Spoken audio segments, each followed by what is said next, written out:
Okay, it's going. Okay. It's going. Who are you? I'm Connie Berry, and I am Bosch's Grammie. Yeah, my Grammie. We just celebrated your birthday yesterday, We did. which was very fun. I'm glad we came down. So am I. It Chris- was a wonderful birthday. Oh yeah, your friends came over, Chris and Taylor, Right. and my dad. Your dad? Um, I had a couple questions for you. Oh. Just jumping into it, what was it like growing up as a kid? Oh, wow. Because you're in Vermilion, right? Vermilion, South Dakota. South yeah. Dakota. Small town, but a university town. Mm-hmm. So I think I had the best of two worlds. We had the culture from the university. So I was exposed to great music, plays,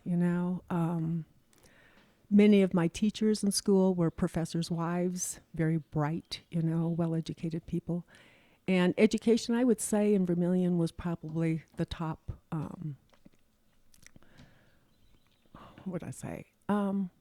highly valued, probably. Education was number one, which is a nice way to grow up. Mm-hmm. So, small town, we walked every place. We used to laugh that we came in when the street lights came on. That was time to go home. But when I was really young, we lived in a house one block from the park. And we would get up in the morning and we'd go with our friends and we'd all go to swim lessons. And so we'd leave at 9 in the morning and then we had to stay until everybody had had their lesson because it was all different age groups. And then come home at noon. And then we'd have lunch. And then you had to rest for half an hour. Then we'd go back to the pool and swim until 5. And then we'd come home and have dinner and then rest and then go back and swim until the pool closed at 9. That was my life. It was a pretty cool life. How old were you at that point? We started going, I bet I was like maybe 5 or 6. Okay. And then we moved to a new home when I was in 4th grade, I think. But nothing compared to that first childhood. And then, the other cool thing was it had a band shell that was made out of rock. And my dad was the band director at the time at the high school. And so in the summer, they had free band concerts on Wednesday nights. So my grandparents, his parents, always drove down from Yankton. And then we'd all go to the band concerts. And the parents, adults, would all sit on the benches. And us kids, we would sit on blankets and turn cartwheels and dance. And then they had a sing-along at the end. Yeah, what a great way to grow up. Yeah. It was, no fear, no, and it was, in the 50s, so it was after World War II, and we weren't involved in any wars, It was it was a good time in the United States. Yeah. So it was right after you were in a war, right? Right. So you felt kind of more safe. Oh, yeah. Right after. Yeah, I didn't know anything about World War II except what I read, but no, it was, I think I probably had the best childhood. I just can't imagine anybody having anything better than what I had. Yeah. So, and talking to, in that park that I'm talking about, they're now celebrating 100 years of Prentice Park. So, yeah. What's interesting to me is the times were easy, but to me, you love your dad, but he was a very hard man as well, right? Mm-hmm. Do you think that there's something almost to that where he was very disciplined on many different levels and also very smart? Mm-hmm. And do you think that maybe kind of went with the times in a sense that like things were easy, maybe communally, but then when you got home, you weren't just free to do anything, right? You were kind of, right. You were disciplined, right? Yes. Your dad was pretty hard. He was, but Bosch, he did it in he was fair. Mm-hmm. I never thought that he was being unfair. And he never raised his voice. I never heard him raise his voice once. And, we weren't spanked. Mm-hmm. We were just, all he had to say to me, to all of us, was, I'm so disappointed in you. And that was just crushing. Yeah. I bet that destroyed you, right? It was. Yeah. It was. But he also, the fun story was when I was in high school, my sister, who was 4 years older, she used to tell my mom and dad that I was such a mess because they didn't discipline me. And my parents thought I was fun. They both did. And I worked hard. I was a good student. But anyway, the fun story was, I don't know why, but there were 3 friends and myself, we decided one day we went to school, and the first thing in the morning we had band. My dad was no longer the band director, but we had band, and then after band, then we'd start class at 9 o'clock. I don't know why. We decided, let's skip school. I mean, how dumb is that? Go to band, everybody has seen you, and then you walk out the door. And we got in Marilyn's car and drove 30 miles away to a little tiny town and bought candy. I mean, that was dumb. How old were you? We were juniors in high school. Okay. So then we come back, and we go to my friend's house, and her mom and dad both were professors at the university. And then Sally says, oh, no, we can't hide out here because my parents are coming home for lunch. So we hid in their front hall closet behind the coats. But anyway, then I said, I'm going to go back to school this afternoon because we have a math test at 1 o'clock, and I don't want to miss it. They didn't. So they stayed at Sally's house. I went back to school. And so anyway, I took my math class, and then my next class was study hall. So I'm sitting in study hall, and I hear this crying, and it's in the hallway, and it's my two friends, Sally and Marilyn. Obviously, they got caught. Yeah. So 2 seconds later, my name was called to go to the office, and so Mr. Manley was the principal, and he was our neighbor. He and my dad were best of friends. I used to ride to school with him sometimes. So anyway, he calls me into his office, and he says, you skip school. And so he said the usual punishment for that is to scrape gum off the study hall desks. But he said, I don't think that's appropriate for a girl. Can you believe that? But he said, I've never had a girl skip school before. So I'm going to suspend you from school for 3 days, and you'll receive Fs in all those classes for 3 days. And I said, I'd rather scrape gum off. And he said, I know you would, but you're not. So anyway, I go home, and I'm devastated. School was important to me. Grades were important to me. And so anyway, I get home. My boyfriend at the time had called my mom just to be ornery and said, I see Connie's not in school today. I'm wondering if she's sick. Yeah, right. So my mom knew, and so anyway, I go to my room, and I hear my dad come home, and I hear psst, psst, psst, psst, psst, and I think, oh, no. And this is how cool my dad was. He comes back, sits on the bed next to me, puts his arm around me, and he says, Connie, if this is the worst thing you ever do in your life, you're a lucky person.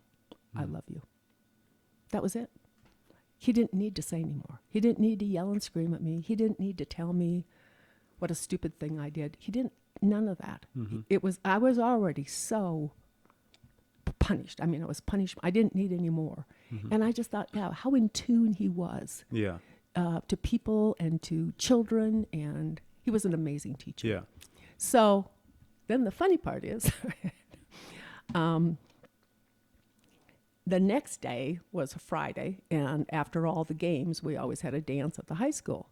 So I asked my dad, I said, I know I'm suspended from school, but do you think I'm suspended from the dance? He said, I don't know. How do you think you'll find out? How will you know? And I said, call Mr. Manley. He said, yeah, probably a good idea. So I called Mr. Manley. I said, so I know I can't come to school, but can I come to the dance? And I'm sure he thought, what is wrong with her parents? So he said, well, I suppose, Connie. I said, okay, thank you. So I go to the dance. But from that, I never, ever missed another day of school. And when I was in college, I had 3 children while I was in college, and I never missed a single day, not once. Your dad, Bosch, was so nice to me. He was born early Friday morning, and I never had class on Fridays, and I was back in school on Monday. I just never missed a day, and I had a brand new baby. So anyway, lesson learned. Yeah. So when you say he expected a lot from us, but then he expected a lot from himself also. And I think he probably raised us with just the most respect. Respect yourself. Of course, then he used to always say, kids, we live in a very small town, so what you do is going to come back to me. Like, yeah. So, I had a great childhood. Yeah. I really did. What do you think? How do you think he did that? Like, What was he like more? Can you tell me more Yeah, about what him? was he like? Very bright, very motivated. He was musical. He was musical, very creative, but also very mathematical. He was well educated. I think, man, you think back in those times, he got a master's degree in 1950. I mean, who did that? Yeah. So he was a perfectionist.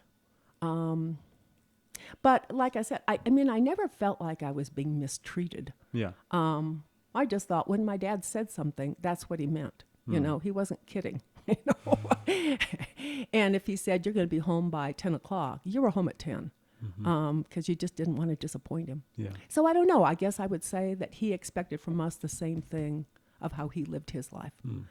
Great deal of, great moral character.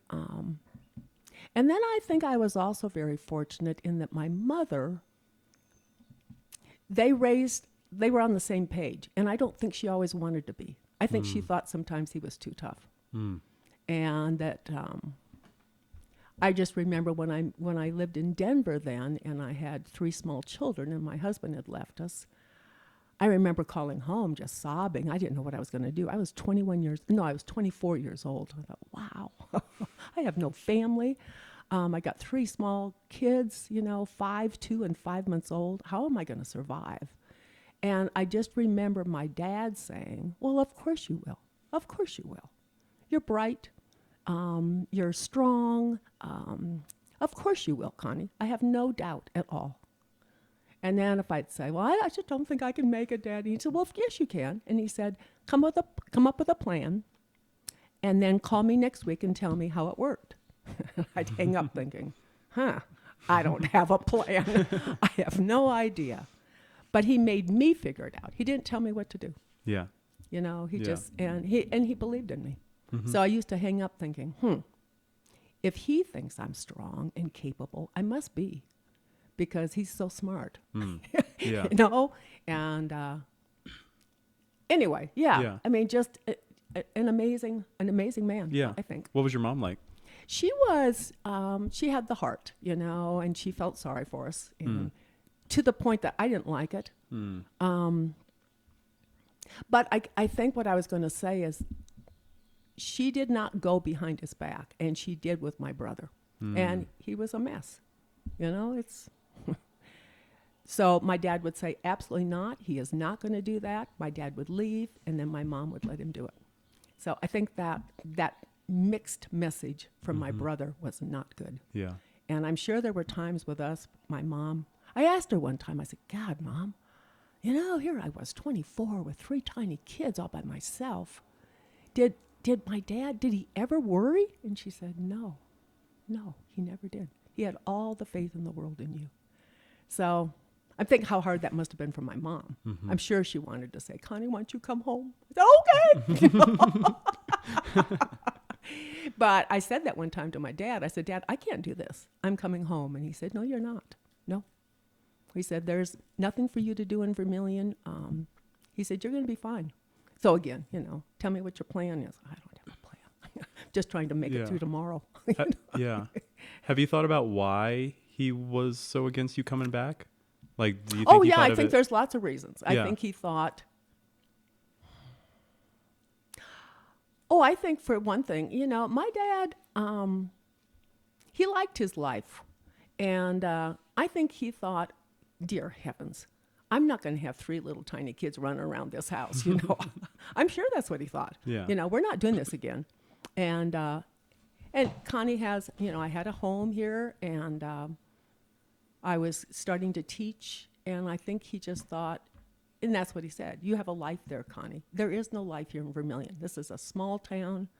But pretty much, I think he just kind of thought, Connie, we've already raised our kids.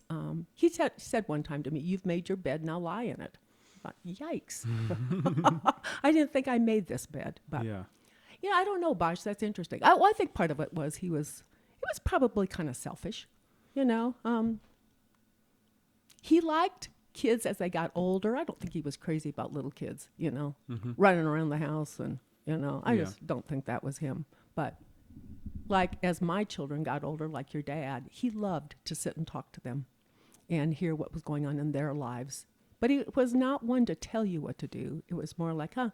Or I would say, Dad, I think this is what I'm going to do. And he would say, oh, that's interesting. I don't think I would have done it that way, but let me know how it works. And then you'd hang up and think, I'll bet Yeah. it was dumb. I'll bet that was a dumb idea. So, oh, that's interesting. Yeah. Do you think it was he would have thought you were kind of quitting and that he knew you could have done it? Probably. Made it out as well? Yeah, I'm pretty sure. Yeah. Well, and he thought back then, Denver was the place to come. It was the up and coming place. And so when you graduated from college, if you could get a job in Denver. Is this the 70s or what? It was the around what 70s. time? Yeah. Okay. Late 60s. Late 60s, early 70s. Yeah, we moved here in 67. Okay. Yeah. So I'm sure he thought that, Vermilion's a small town. Yeah. I feel like coming up next, there's a short amount of time between you maybe graduating high school and then all of a sudden single and with 3 kids. Yeah. Right? Right. That was probably a quick within turnaround. 5 years. Right? Yeah. I know. So do you think you can start from the beginning and talk about maybe like what happened after you graduated high school? What did you do? Oh, well, that summer I worked and I was dating Dan Erickson, who I ended Grandpa up marrying. Grandpa Dan. And then we decided to get married. Silly. Thought that would be a good thing, And I remember then my dad said, the only thing, Connie, that I'm concerned about, if you get married, I'm afraid you'll never finish college. And of course, that was a smart thing for him to say, because of course I would. If he didn't think I would, of course I would, a little bit stubborn. Yeah. And then I remember one time when I think Christopher had just been born. So now I had 3 kids. No, maybe I just had 2. Maybe I just had Jill and Jeff. And I was also trying to finish. I was still going to school and trying to do my student teaching. That's what I was doing. And we were building a house. And I was kind of on overload. And I remember my dad said, Connie, why don't you just drop out of school until you can get your kids in school? It'd be easier for you. I thought, yeah, you'd like that. And then you could say, you were right and I was wrong. No. So thank goodness I didn't. Was this still up in South Dakota or was this now No, down this in was Colorado? Here. Yeah, we in moved Denver? here. We moved here and I still had 2 years of college, Okay. which I completed at CU. Okay. Yeah. So it was So how long were you living in Colorado until Papa was born? Because he was the first one, right? yeah, he was born in 68. 68. And how long were you in Colorado for until he was born? Well, we got here in 67. Okay. So a year. Yeah. Yeah. Well, yeah, a little over a year Okay. because he was born in February and we moved here in June. So Okay. a year and a half. Yeah. Yeah. Yeah. And then your dad, yeah. And your dad was, he was born, like I told you, on a Friday morning. And Grammie Erickson, your Grandpa Dan's mother, came out and she said, what can I do for you to help you? And I said, well, you can babysit because I'm going to school tomorrow. Yeah. And she said, no. I said, yeah, I am. So I can't miss school. I just can't. So Yeah. interesting, huh? Yeah, because what was that again? You had him on a Friday, and when was school on Monday? So 2 days, you just had a kid, and then 2 days, and then you went back to school, Right. right? Right. And back then they kept you in the hospital. So I probably didn't come home from the hospital till Sunday. Yeah. And then Grammie Erickson came on Sunday. And so she wanted to know what she could do to help. And I said, yeah. I'm going to go to school. I got to go to school tomorrow. Yeah. She said, what? So, yeah, I never missed. And then your dad, he was just probably the best baby anybody ever had. Because he was born, I guess, he knew it was kind of a busy time. And so he just kind of went with the flow, kind of like your dad does, just kind of like, I'm not going to cause any waves. I'm just going to be a good little baby. Yeah. And then we built a new house. And yeah, that was interesting because then we were renting this house when we first moved here. And our landlords, he was a volunteer fireman up in Boulder, and he was blown off the back of the truck and died. And so his widow had to sell the house we were renting. And so she came to us and said, I'm going to have to sell the house. And I'll give you guys first if you want to buy it. And so it was $18,000. So we didn't have any money. So I remember Grandpa Dan said, well, Connie, just call your dad, you know? Maybe he could loan us some money. And I said, he doesn't believe in that. Mm-hmm. He said, well, just try. So I call my dad, tell him what the story is, and he says, you know what? If you guys can figure that out, it's probably a good deal. That's it. Tell me your plan. Yeah. Get back to me on that. Right. Yeah, tell me if it works. Yeah, tell me if it works. So there we were. We bought a lot for $3,000 and built our own home. I just can't even believe we did that. Hired a contractor Okay. and built a custom home. Yeah. While having 3 kids. While having 3 and while kids. being in college. Right. And where was Grandpa at this point? Was he working? He was working for Pete Marwick and Mitchell accounting firm. Okay. He Yeah. was a junior accountant. Yeah. Okay. And he made $7,200 a year. Okay. And then when I started subbing, I made $12 a day. $7,200 a year. And was Yeah. that high paying at that time? Yeah, that was a good job. Yeah. Yeah. Yeah, it was. And I remember our house cost, we built a tri-level, and it had 3 bathrooms, double car garage, and it was $29,000. It's crazy how those numbers have changed. Isn't it? Yeah. Yeah, I know. I Yeah. know. But yeah. But we did it, you know. And then the house is finished, right? Right. And you have 3 kids. But Uh-huh. do you remember when the house was finished, how old Papa was? Your oldest? Well, let's see. Yeah, we moved in he must have been a year because we moved in 69. Okay. Yeah, he must have been a little over a year. Okay. Mm-hmm. And then Then I graduated in May, and then Chris was born in August. yeah. So I didn't quite have 3 kids, almost Okay. 3. So through college you had 1, and then right at graduation you had a second. Is that No, Jeff was born when I was in college. So Jill and Jeff. Oh, Jill and Jeff. Right. I had them while in college, and then Christopher was born 2 months after I graduated. Mm-hmm. So, and that was interesting because Boulder's pretty liberal, and that was right during the Vietnam War. Mm. And so I remember going to graduation. They were handing out black armbands to protest the war. Mm. Interesting times. Yeah. And I know I wanted to wear one. And then I thought, no, man, I'm 7 months pregnant. I don't dare get knocked down or something. I better Oh. not be. Yeah. So anyway, Be a target. Yeah. I couldn't afford to be a Yeah. target. Being pregnant, yeah. And then, it was interesting when I was at CU, again, it was during the Vietnam War and the racial, lots of things were going on in our country that were, and one of my classes was called, was it racial minorities? What was it called? Something minorities. And we had our professor was black, and it was very interesting just talking about all the racial unrest in our country and all that was going on. And I remember all of a sudden, it was in a big auditorium, all this noise, and I turned around, and it was the Black Panthers had come into class. Ooh, sorry. And I think now how scary that must have been. I wasn't. I was fascinated. And Yeah. I thought, oh, my God, Yeah. look at that. Did they just come to listen, or Uh-huh. okay? I didn't know what they came for. Okay. They were pretty noisy. There's a bunch of them, and they had a scary presence. They really did. But yeah, they just came in the back of the auditorium and sat down. Hmm. So, yeah, interesting, huh? Yeah. Yeah. So that was more over in the Boulder area when you guys built your house and everything. You were No, going we to built school? our house here, and then actually I went to the extension, CU extension, Okay. but graduation was up in Boulder. Okay. Yeah. Okay. At the field. Yeah. Yeah. And what was your degree in? Elementary education. Elementary education. And then I went back and got a master's degree in the 80s. I remember my friend said, you know what, you're going to have 3 kids going to college soon.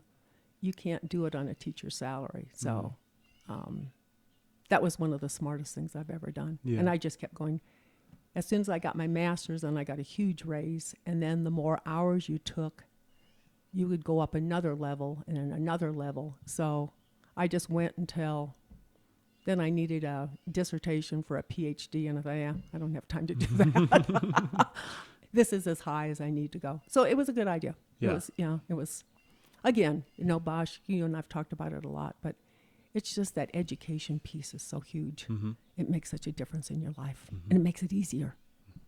I don't know what single moms do today that have to work 8 to 5 downtown. I mean, what do they do and then come home to little kids? Mm-hmm. I just don't know how they do it. Yeah. And I had summers off, Mm-hmm. with the kids. So, yeah. After you guys built your house, Mm-hmm. how long did Grandpa stay around? So we built our house, what did I say, 69 Yeah. must have been. Christopher was born the next year in August. So about a year and a half. Okay. Well, that's not true. No, that's not true. He didn't even live there a year because Chris, Was he there for your graduation? yeah, Okay. yeah. And then he was there when Chris was born in August, but then he left the following February. Hmm. So not very long. Before Papa's birthday then. It was like a week after Papa's birthday. Hmm. He left. Yeah. Yeah. I know. And I have to tell you a cute story about your dad. So, oh my gosh. So anyway, those were hard times for me, especially. And sometimes I think the kids, not so much Jill, but I think your dad maybe and Chris Chris obviously was 5 months old. He didn't know what was going on. And your dad kind of did. But we were watching the Miss America contest. I'll never forget this. All sitting on the couch. And your dad was sitting on one side of me, Jill on the other side, and I think I was probably holding Chris. And your dad, he's only like 2.5.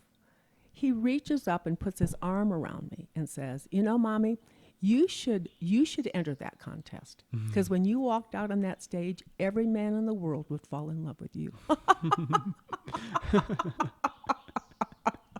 Yeah, Miss America usually doesn't have 3 kids, Jeff, but I'll be looking into that. So, yeah, they grew up in different times. But, I had a great neighborhood, so they had lots of friends and they could walk to school. Mm-hmm. So, a lot of good things. Yeah. And so would they just go to school and you would go to work as a teacher and Mm-hmm. then Mm-hmm. you had summers off with them? Yeah. And so we belonged to a swim club. It was called Bear Creek Swim Club. Mm-hmm. And it was cheap, like $200 or something. So we had kind of the same plan that I grew up with. We'd go in the morning for their swim lessons. And then they also had tennis lessons. So we'd go for swim lessons, and then they had tennis lessons. We'd pack a lunch, and then they'd swim all afternoon. So it was kind of the same childhood I had. Yeah. Yeah. And then your dad, he was a great swimmer. So, yeah. Yeah. It's probably go ahead. No, go you. I was going to say it was probably just maybe a little easier because the house was paid for, right? So it was maybe one bill you didn't have to worry about, right?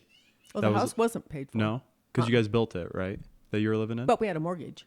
Oh, okay. So Yeah, it we wasn't had to- fully paid off. Oh, gosh, no. Okay. We had our payments were like $229 a month. Okay. But my child support was only $235. So I had to work. Yeah. Yeah, definitely. I had to make the house payment. And anyway, yeah. Yeah. It was close, though, And I think about that, Bosch, And so when Karen, my sister, graduated from college, she got a car. When I graduated from college, I got a dryer. Not even a washer dryer. No. I think I already had the washer. I didn't have a dryer. So I got a dryer. But, I'm sure my parents looked at it and thought, well, that's what she needs. She doesn't need a car. She has a car. So, and I don't know. This is another fun story, too, about my parents. So, so Grandpa Dan left in February. Christopher was born in August. And then I think in October was my brother's wedding back in Vermilion. So my parents sent me a plane ticket so that I could go. And I can't remember. Somebody took care of Jill, Jeff, and Chris. I don't remember.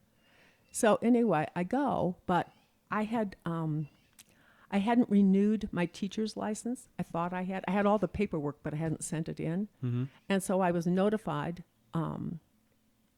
That's another story. Anyway, I was low on money. I didn't have any money. We were barely getting by. And so I went back to Vermilion for the wedding. And then getting on the plane to come home, I finally thought, man, I need help. And so I asked my dad, I said, could I just borrow some money? I said, I can pay you back. But I said, right now, I'm just really short. And so I had 15 days before I was going to get paid because I was substituting. And so I only had $5 for 15 days. Well, I couldn't make it. Mm-hmm. And so I never told him how bad it was because he would have been so disappointed in me. He gave me $20.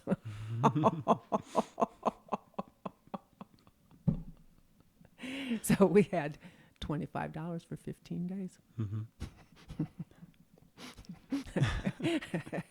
I know.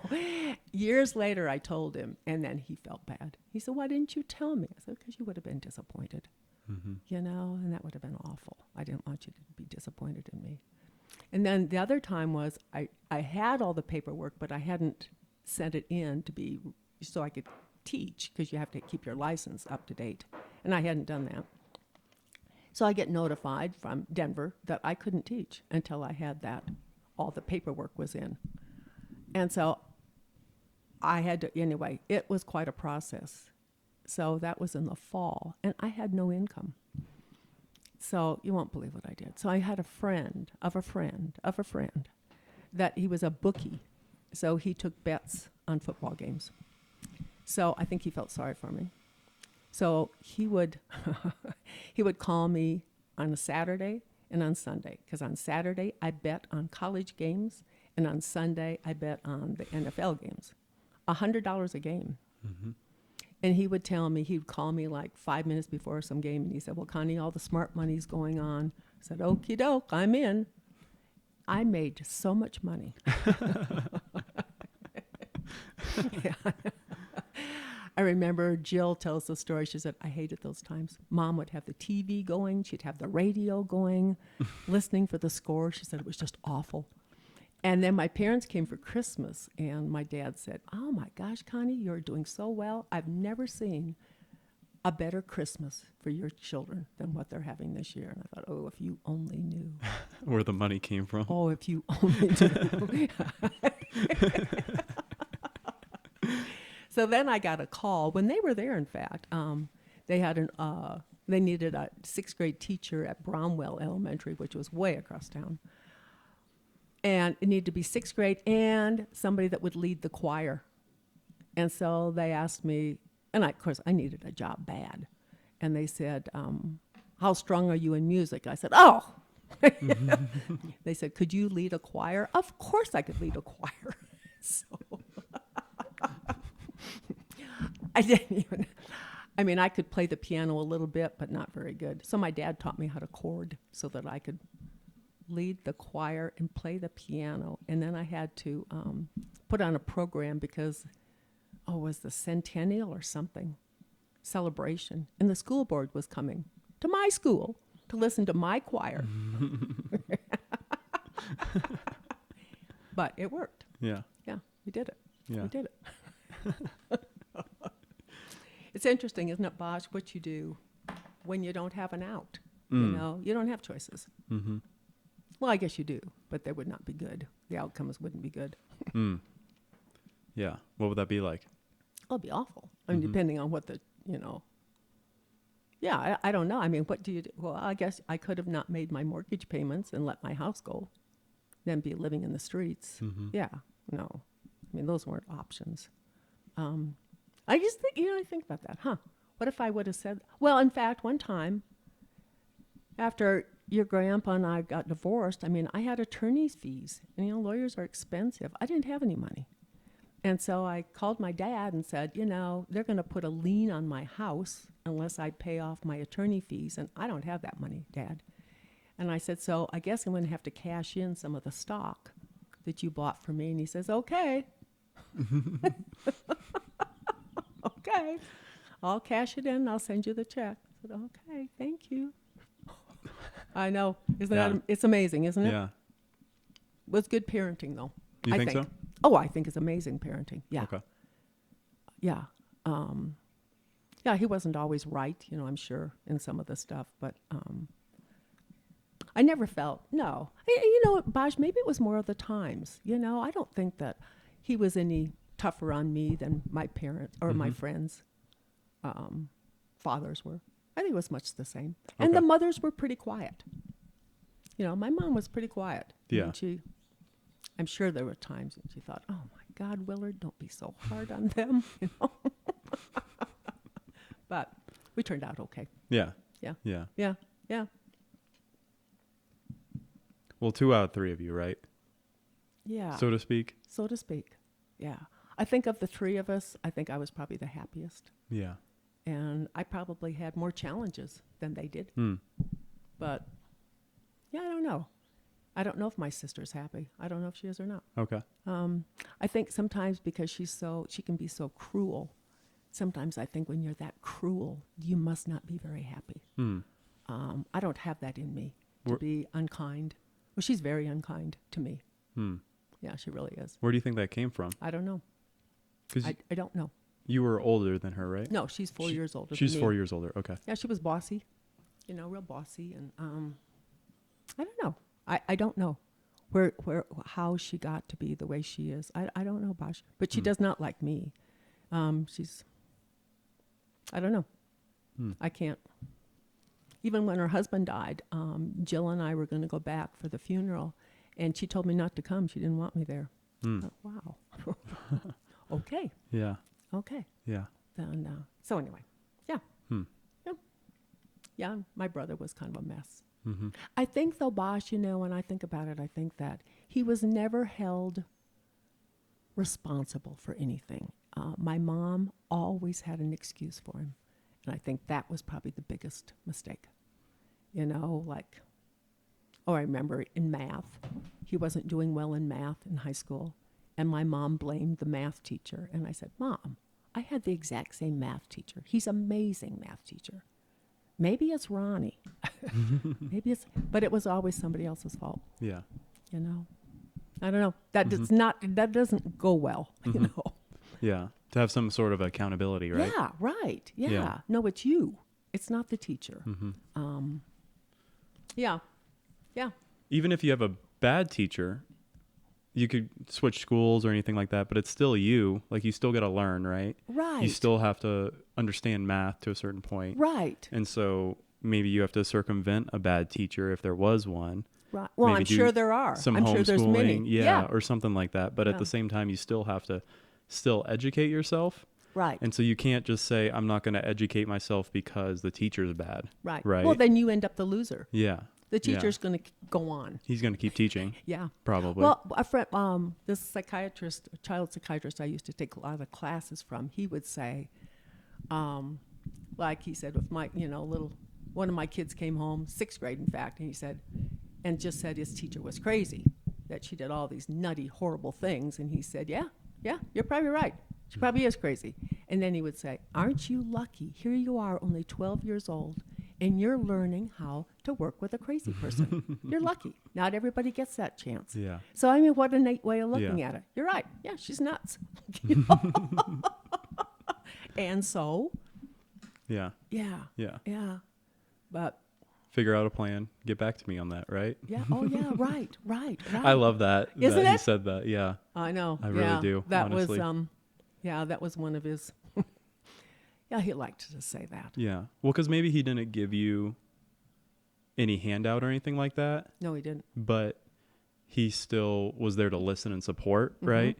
And so if something didn't work for you, you just get back to him that week and say, Yeah. this, and this worked, this didn't. And he's like, maybe let's cut this out, right? Yeah, So right, yeah. he'd still be there to guide you. And Well, he'd say, well, I'm glad you figured that out. yeah. That sounds good. Yeah. So now what are you going to do? And, that reminds me, Bosh, so when we were growing up, if we wanted to do something like, I remember, your grandpa, when we were dating, asked me to go out of town to this little tiny town that had a band or whatever, and we were going to go. And so I asked if I could go.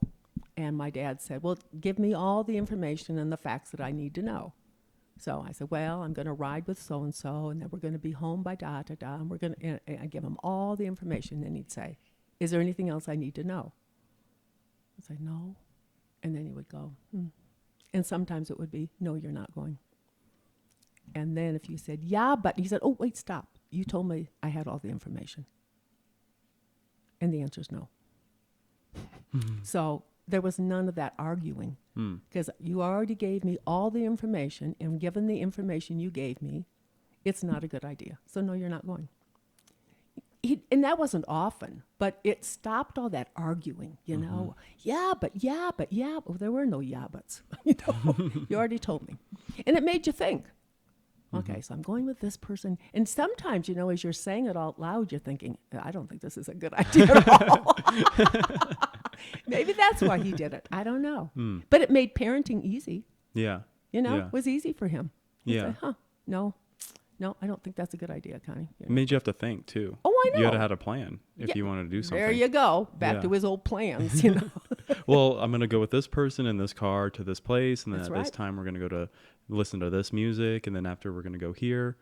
And if the better you could almost lay out a story to him, which would mean how much you thought this through, probably the more likely he would say yes, I would imagine, right? Right, And he right. didn't do it a lot. Right. But that makes sense of, if it's just like, well, maybe we'll go with this person, then maybe we'll at some point arrive at the concert, and then maybe we'll sleep there, maybe we'll get back home. We'll see where it goes. Like, Yeah. as a parent, you'd be more concerned. Oh, but if your yeah. kid had a 5-step plan of this concert and parking and paying for it and everything, right? You'd be a little more confident in them. Right. And then it also makes you think a lot more critically of Right. how am I going to get here? Right. Who am I going with? What is that going to look like? Right. You're absolutely right, Posh. Yeah. And then as you say it out loud, you're thinking, Yeah. this doesn't sound very good. I don't think it's a good idea.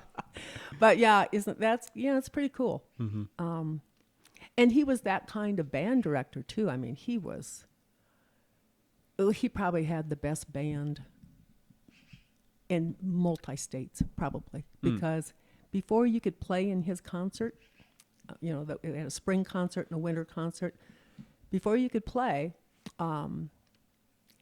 he pulled out parts of all the music we were playing, and you had to go in and play it for him perfectly, or you couldn't play in the band. He didn't want anybody missing any notes in his concert. Yeah. Okie doke. And then he would post it, in his band room, your name, and then what pieces you passed and what pieces you still have left to pass.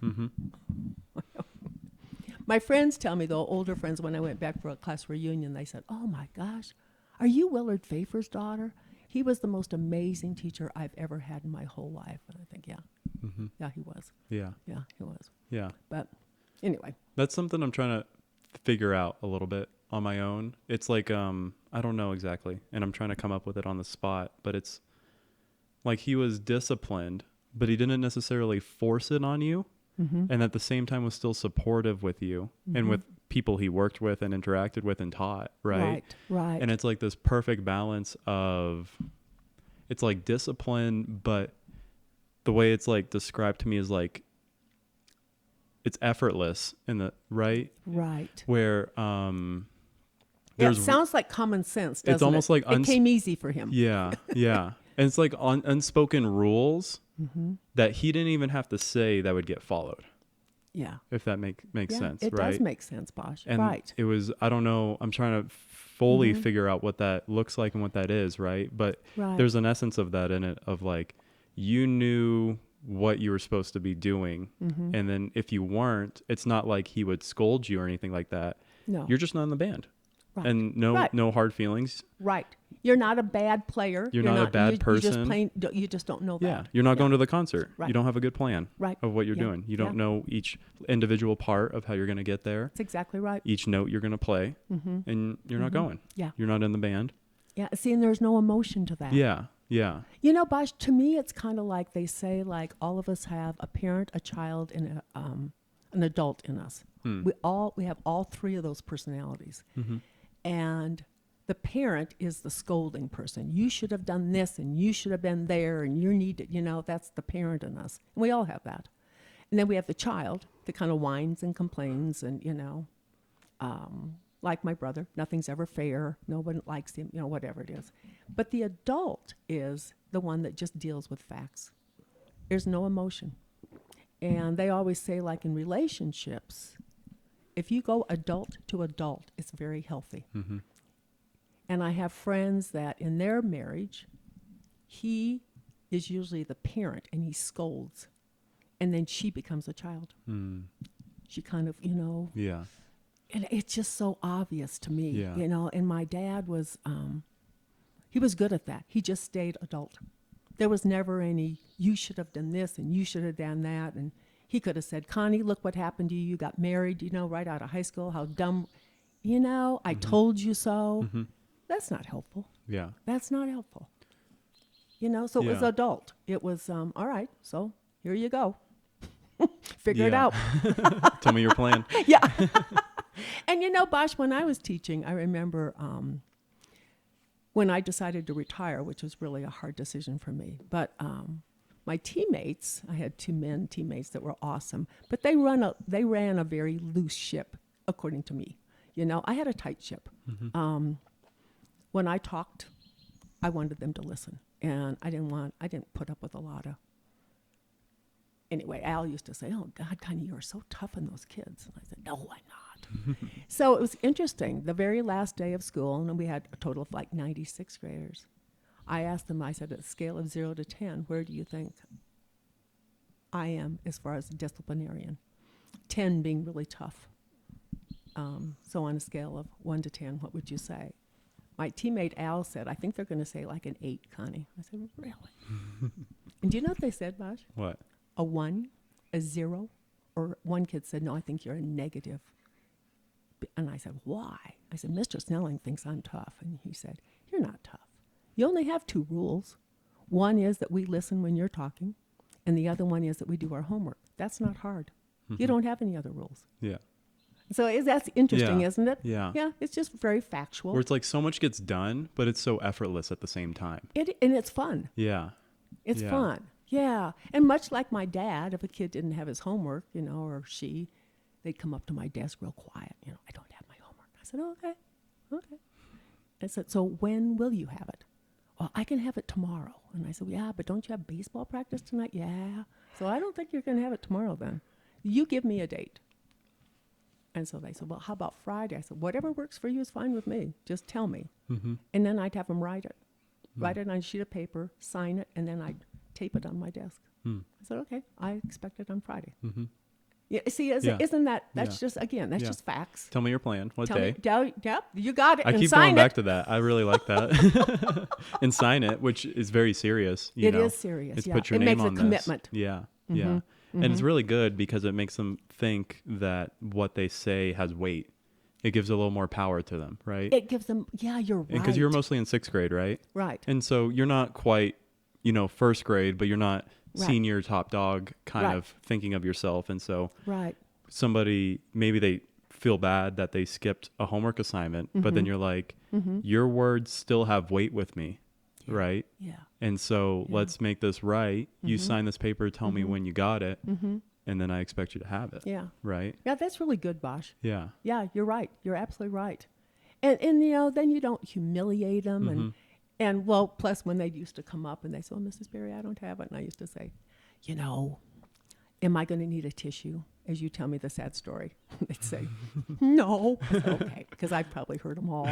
I don't really need to hear one. Yeah. Just tell me when I'll have it. Yeah. So, because what's your point? Mm-hmm. Your point is for you to do that work because you need to learn that skill. Mhm. So that's the point, Yeah. right? Yeah. Yeah, I think it's kind of fun. And then they would just kind of look at me, oh, okay, I get it. That's fine. Do you have any insight on how your parents interacted on raising you, behind the scenes? Oh, yeah, I'm sure my mom did a lot of crying. Yeah. I'm sure she said, oh, you're being so tough on them. Do you think that was for the better then? I think it was better that they came together as a together force. Mm. Yeah. Yeah. I really do. I think that You know, if you have parents on different pages as far as how to parent, Mm-hmm. the kid is really in conflict, right? Yeah. You know, you can be mad at both of your parents if you want to, but at least they're together. Yeah. Yeah. Oh, I'm sure that it's interesting, Bosch, because my uncle that's turning 95, that was my dad's only brother, and he was 10 years younger.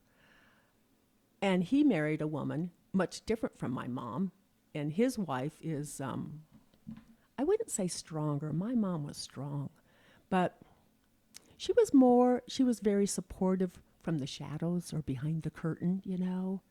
She was fine with my dad being very successful with my dad. Everybody around town knew my dad. My mom was fine with that. My aunt is not fine with it, and she thinks that Uncle Don was way too tough on their kids. And their kids didn't turn out very good. Mm. You know, they didn't. Yeah. You know, as far as, you know, like, I shouldn't say that. They're, you know, but not very accomplished. Mm. You know, my cousin Jane that I just adore, she's 61 and she cleans houses. Mm-hmm. And I think Carol used to, you know, jump in and say, Don, you're being too hard on him. And, you know, then he'd just throw up his hands and, Yeah. you know. That's why I think if you have a single parent, I think men make better single parents than women do. Women think too much with our hearts. And that doesn't raise great kids. In my opinion, it doesn't. Yeah. You need to be tough. Because would you say that that's more of like the child coming out, in a sense, that emotional approach? Yeah. And then, Yeah. And the adult is more factual. yeah, I think maybe a bad dad would be the parent in your metaphor of being very disciplined and very hard on a kid. When a good parent, whether it's from a male or female, is just somebody that does kind of what your dad did. Yeah. Almost, it seems like, was just very Matter of direct fact. and respectful and fair, like you said, with them. Well, and I think the parent sometimes, Bosch, belittles. You know, shame on you. You know, if you would have studied, you wouldn't have failed that test. You know, and that's it. I think maybe we all need a little bit of that, but I think because then the kid feels powerless. You know, you don't want him powerless. You know, you want to empower him. Yeah. I remember, you know, with that, I remember when your dad was, I don't know, was he a junior in high school? Probably. He didn't take school very seriously. He took everything else seriously, like swimming and all that. And he always worked hard, but not in school. And so I remember he got his letter jacket, and then he had the year that he was going to graduate. And I was supposed to sew that on, you know, the sleeve. And so I remember sat down with him, like my dad would have, and I said, Jeffrey, you know, I'm not going to waste my time sewing these numbers of your graduation on your sleeve, unless, I mean, are you going to be graduating then or not? Because I don't want to waste my time. Yeah. I said, is it a good bet or what? And he said, no, I think you can go ahead and sew them on. Okay. Then you better graduate. And I remember one time asking him, I said, do you ever lay awake at night, Jeff, worried about your life? And he says, no. I said, huh? Well, then the wrong person is laying awake at night, because it should be you, not me. But, I mean, he always figured it out. He always did. So, anyway, it's interesting. Yeah. His hitchhiking story is crazy to me. Oh, I know. Yeah. And that's true. Yeah. That is true. Yeah. I think always that he was trying to prove something. Not to me, but prove something to your grandpa. Yeah. Yeah. Yeah, I mean, just the way he did it. I mean, I would have sent him up. In fact, Jill, I think he had talked to Jill. Jill lived in San Diego, not too far away. And she said, Jeff, I'll come get you. Because he was miserable. She said, I'll come get you. No, he was trying to prove something. Scared me to death. Yeah. Yeah, Larry and I went and picked him up. I-70, and I don't remember where it was. I'll just never forget that. It was awful. Awful. But I don't know. But you know, the other side of that is Uncle Chris used to say, Jeff makes me so mad. You know, He always ends up in a bed of roses. And I said, no, he makes it a bed of roses. He doesn't fall into a bed. He gets himself into more messes. But he turns it into something positive, you know? Even like I said, you know, when he first got the job at the water waste department, I mean, he's working with shit. And he said it was the best job anybody's ever had. So see, he makes it that way. Yeah. That's how he looks at things. I remember last summer when he took the paddleboard down those rapids. That should have killed him. It should have killed him. And he was bruised. I know. And I think it was the same day he was still at Lupita's having a drink and a burrito, enjoying the band. Maybe it was the next day, but it was a very quick turnaround of getting beaten up by a river and water, and and he could have died. And he could have died in it. Yeah. Lost his phone, lost a lot of his stuff. Lost his I think he had a cooler, like he was bruised up, and the same day was drinking, having so listening how to music. did he make that into something positive? Do you remember? Because I remember. Well, I mean, he could have just sat home and like, I'm just gonna rest my bones and sit down and chill out. And he didn't want to. I don't think he wants to be alone. First off, he's like, I got my kids are gonna be at the burrito stand. I got friends out there. There's gonna be music and food and drinks. Like, I think that's where he rests almost. That's probably right. Yeah, in a sense. And that's how he's energized. Yeah. Yeah. But I can't remember. He turned that into something positive. Maybe it's that he survived. I bet he has a lot of positive outlooks on it. Yeah. That was a brutal one. That was one of the more recent ones I remember. Yeah. Yeah. Well, I got called. He was in junior high, and there was like concrete stairs going to the lower level of this school, and it was just, very narrow. There were 2 bars up on top, and he was showing off, swinging from one bar to the next, and falls 10 feet on concrete on his back. So I get called, I'm teaching, and I get called that they have to take him in an ambulance to St. Anthony's, and I need to meet him there. That was the longest trip of my life. But I get there, and he just loves all the attention, and, and I'm a wreck, thinking that maybe he broke his back, he's going to be paraplegic, whatever. And I remember he looked at me and he says, Mom, just don't faint, because that's always so embarrassing when you do that. That was his concern. Yeah. Don't faint, because I get embarrassed. Yeah, I know. He does like the attention. He does like it. He definitely does. Yeah. Well, he got lost at one of the first shopping malls we ever had here, and it was Villa Italia, and Jill was, what would she would have been? I don't know. I was pregnant with Chris, so she must have been like 5, and Jeff was 3 or 2.5, and I was pregnant with Chris. Anyway, we're in a store, and Jeff disappears. I can't find him. And he used to hide underneath the clothing racks, and pull all the tags off the clothes, but he wasn't there. And so I walk out the store, and I'm out in the mall, and I'm looking, and he's just this little kid. And Jill is saying, poor Jeffrey, he'll never get to go to school. Poor Jeffrey, we're never going to see him again. So I finally went to to a security whatever, and asked where the main office was, because I said, I have a little boy now that's been lost for 15, 20 minutes. I'm crying. I'm just a mess. And they said, well, everybody's on lunch break right now, but as soon as they come back, we'll do a thing over the intercom. I said, he's not even 3 years old.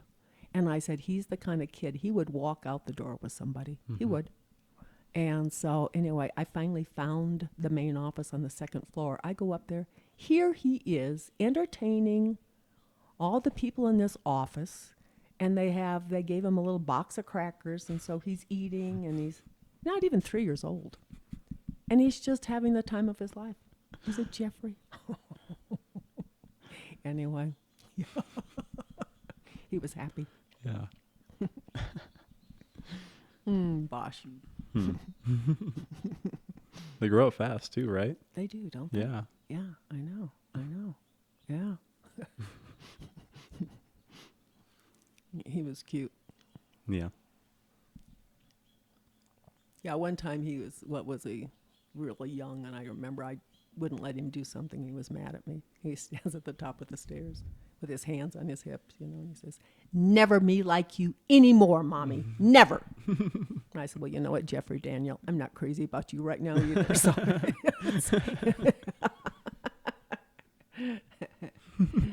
Mm.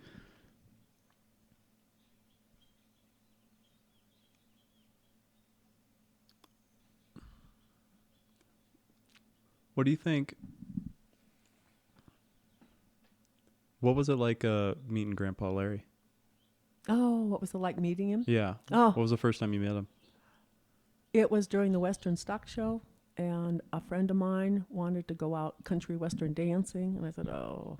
Anyway, I didn't want to go. She talked me into it. She said, "I'm coming by to pick you up." So anyway, I don't remember what the name of the place was. It was off I-70, and anyway, they had a country western band, and so I went with her, and we were about ready to leave. I said, "I don't see anybody here I'm interested in or would like to dance with. Let's just go." And then there was Larry, and he's tall, handsome, Very tall. handsome, really good dancer. And so anyway, I said, "Oh, he looks interesting." So I said, "Oh, but looks like he has a date, so let's just go." So anyway, as I'm leaving, we walked by his table where he's standing, and he said, "Why are you leaving?" So anyway, he said, "Why don't you dance with me?" So I did, and then I danced again with him. And then he said, that was on a Saturday night. And he said something about, "Would you save tomorrow for me?" So anyway, yeah, that's how we met. What was going on tomorrow? Oh, it was Sunday. He said, "Would you save breakfast, lunch, and dinner for me?" Being suave. And it worked. And it worked. Yeah, it worked. It worked. Yeah, I was playing hard to get, though. He said, "Call me." And so I went to church. I don't know. I guess I was just kind of being ornery.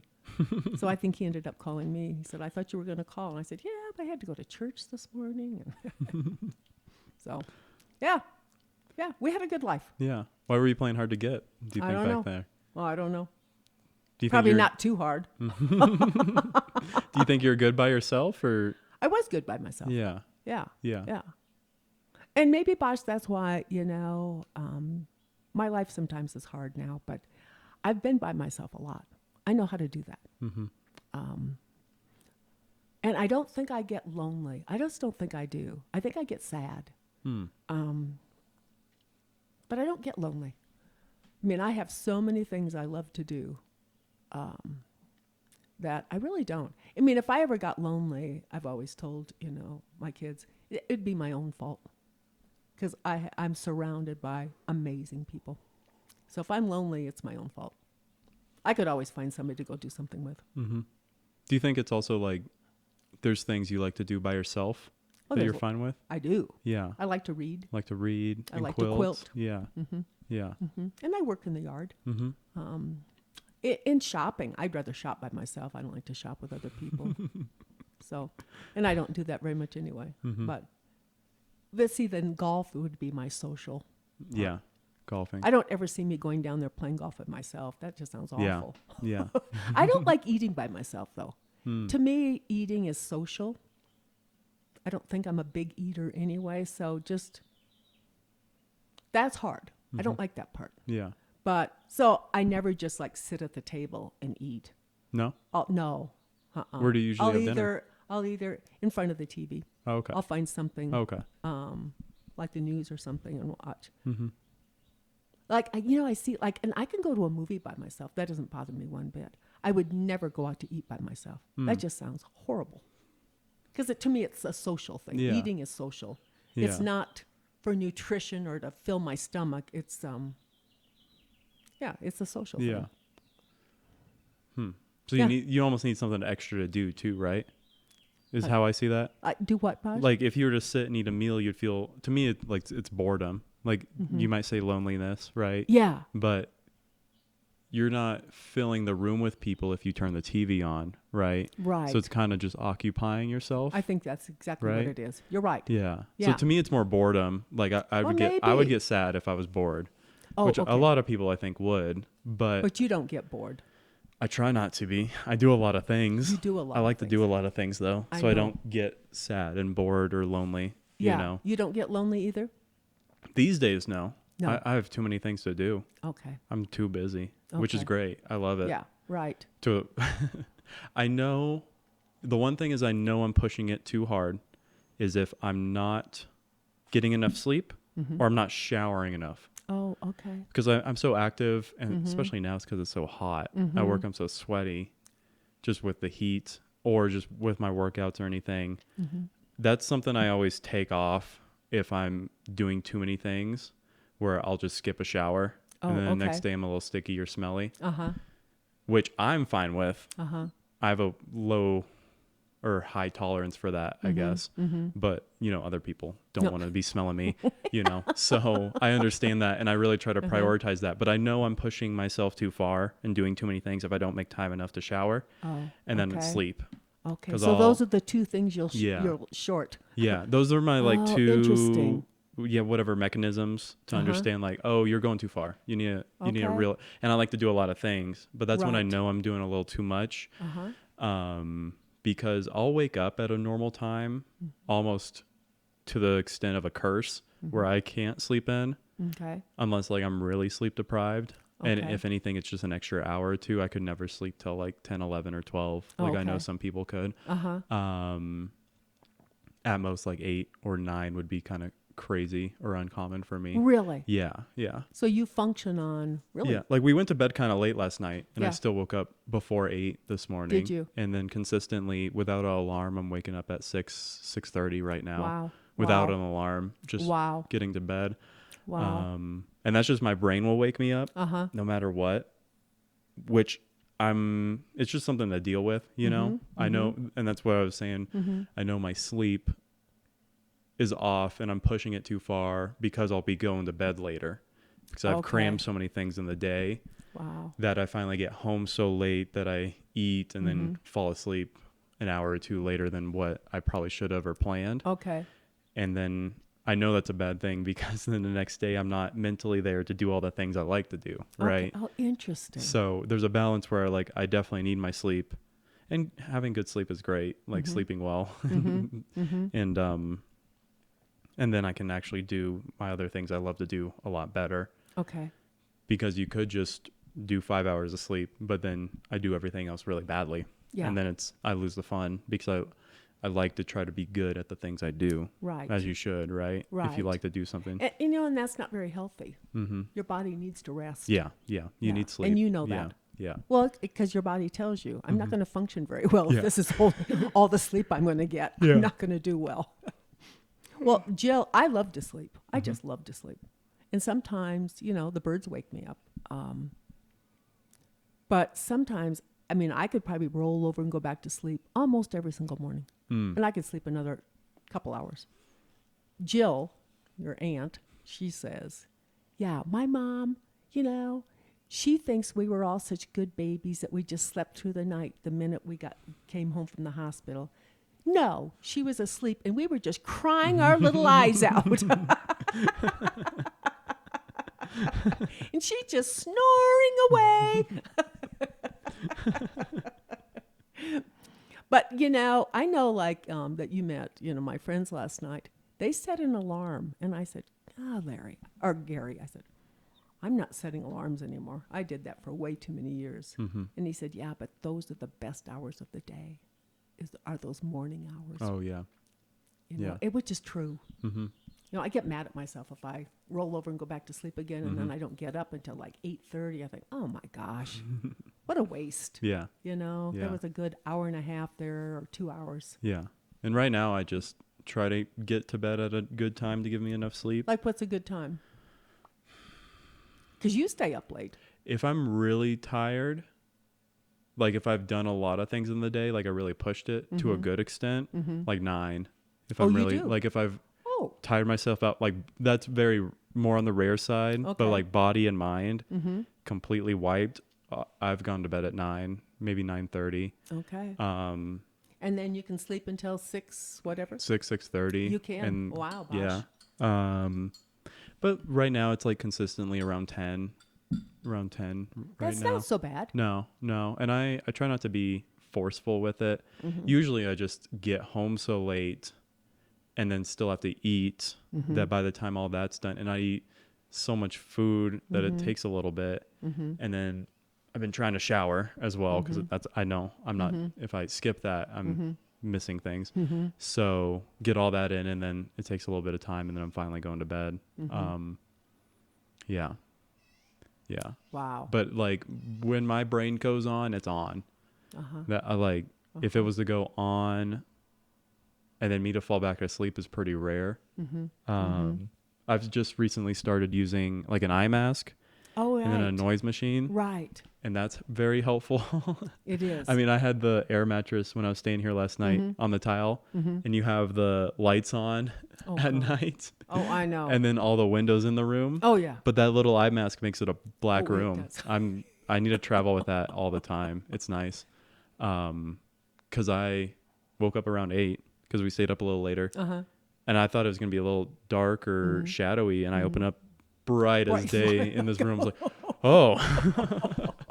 And then I had the noise machine on, so I didn't hear you guys talking or the floor creaks or anything like that. So it makes a nice little environment for me to get a good round of sleep in. Well, I woke up hearing voices.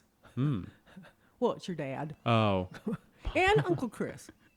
Oh, talking? Man. Oh, yeah. They're loud. They are loud. Especially Papa is. I know he's loud. I don't think, but you know, it seems like he hears fine, because I don't see him trying to read lips or, you know. No.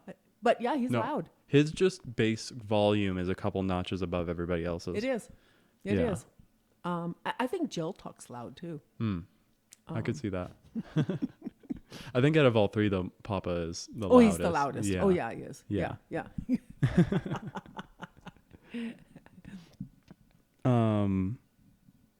What was it like dating Larry? Oh, well, it was adventuresome. It was, and there were times that we broke up and did our own thing. And, yeah, I don't think, I wanted to get my kids through college. And so we dated a long time, because I think Chris had just graduated from high school. And then, we didn't get married until Chris graduated from college. So that was, I needed to get my kids through college. Yeah. So there's no bending on that. No. Right? No. Yeah. No. They needed to do that. Or I needed to do that. That's where my focus needed to be. So, yeah. And that all worked. Okay. Yeah. And then after they got out of college, you were a little more open well, to then, things? yeah, Chris graduated in into May probably. And then Larry and I got married July 30th. Oh, okay. So that was a quick turnaround then. Yeah. Yeah. So was it you just didn't want to worry about being tied to somebody? Yeah, I didn't want that. I didn't want, I don't know what it was. I think it was that's just where my focus was. And I couldn't waver. You couldn't from focus that. on anything else. That's right. Yeah. Yeah. So, yeah. And it worked out. Yeah. Because then we ended up building this house, because he had his house, I had mine. I didn't want to live in his. He didn't want to live in mine. So, building a house, and there was a lot going on. Yeah. So it worked. Yeah. That worked. Yeah. Yeah. And what was it like building this house? It was fun. Yeah. Because you've built 2 then in your life, right? Yeah. 3. 3. Yeah. Okay. I had one on Hoyt Way, one in Bear Valley, and here I built 3 houses. Huh, when did you interesting. because you did the one where you had Papa, or no, In Bear Valley. your first one Yeah, in Bear with Valley. Dan. Uh-huh. And then where was the second one? It was on, that's where your dad, what was that? Huh. It's where your dad grew up. He didn't grow up in Bear Valley. He only lived there until he was, how old was he? I don't remember. Because then we built a house in Lakewood, Okay. right behind Carmody Junior High, and that's where your dad really grew up. And All was it 3 of just them. you? Uh-huh. Okay. No, because I married Taylor. Oh, okay. Yeah. Right, and Taylor was building that house when I met him. And so anyway, then we got married, and then we moved into that house. Yeah. What do you think the pattern is with you and you're with a guy and you build a house? I don't know. What do you think? Because there's a pattern there, right? Oh, there is. I know, isn't there? Yeah. Huh. I don't know. Have you thought about that at all? No. And I've never bought somebody else's house. You've only rented or made your own? I rented and then I built my own. Yeah, Yeah. that's interesting. I don't know. That's interesting. Don't know. I don't know. I've been very blessed. I mean, I've lived in, this is the most amazing house. But I love this house. Yeah. Yeah. Yeah. And part of it was because we planned this, you know. We designed it. We came up with what worked for us. And I think the lot is just gorgeous. So, yeah. What were some of the thoughts behind different parts of the house Oh, that you had? well, like the other house I had, it was open between the kitchen and the family room. And I remember I just couldn't stand that noise. And so this is kind of old-fashioned, having the kitchen walled off. You know, houses today are more like what you grew up in, Yeah. where it's all open. Yeah. And I don't know. Isn't that funny? You like that separated? Like the noise I liked this. of the TV, is it? Right. In the family room? Right. Okay. Right. When you're cooking? Yeah. Yeah. Maybe that's what it was. I don't know. But I think that's outdated now. I think most houses are just really open and yeah, I don't know. Gosh, it's interesting. And then the main floor master, and then all the bedrooms downstairs. Yeah. Yeah. What were the thoughts behind those? Just that none of my kids lived in town. And so when they came to visit, I wanted a place for them to stay. You know, friends of mine that all their children, grown children, live here, they don't need this size house. Yeah. Because their children don't stay with them. Yeah. But like last night, we had Right. all the plenty of rooms, but the doll room was yeah, filled. and I don't know what we're going to do with that doll room. It makes me just, you know, the only person that ever sleeps there is when I have guests that don't know the history behind the doll room.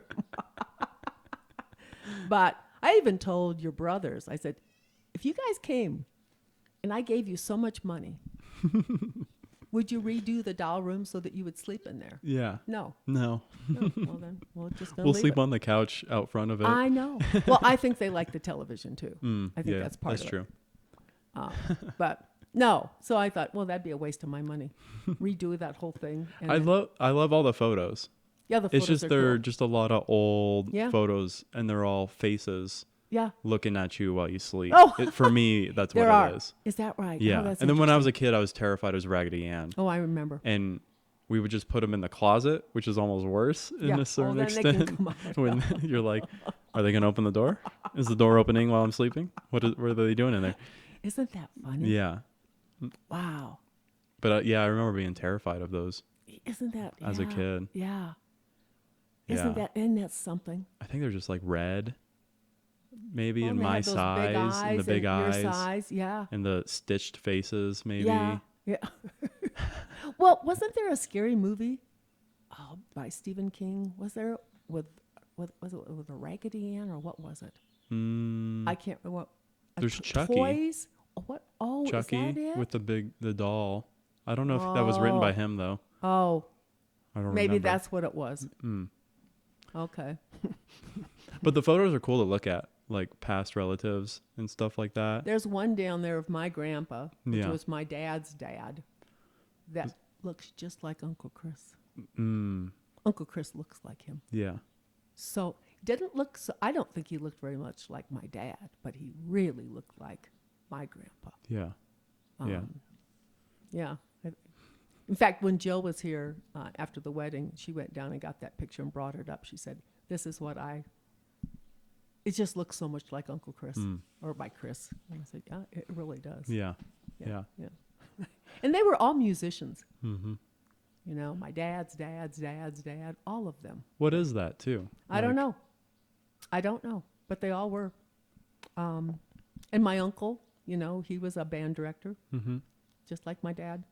And then he got into finance, just like my dad. But their dad was, Grandpa Pfeiffer was, I don't remember what he played. Clarinet, maybe? And then his father, I mean, they were all musicians. I don't know. But from Czechoslovakia, so maybe it was like the polka bands, you know, and all of that back then. I don't know. I don't know. It's interesting, though. Yeah. And then you were a musician, too. Yeah, you know? I was.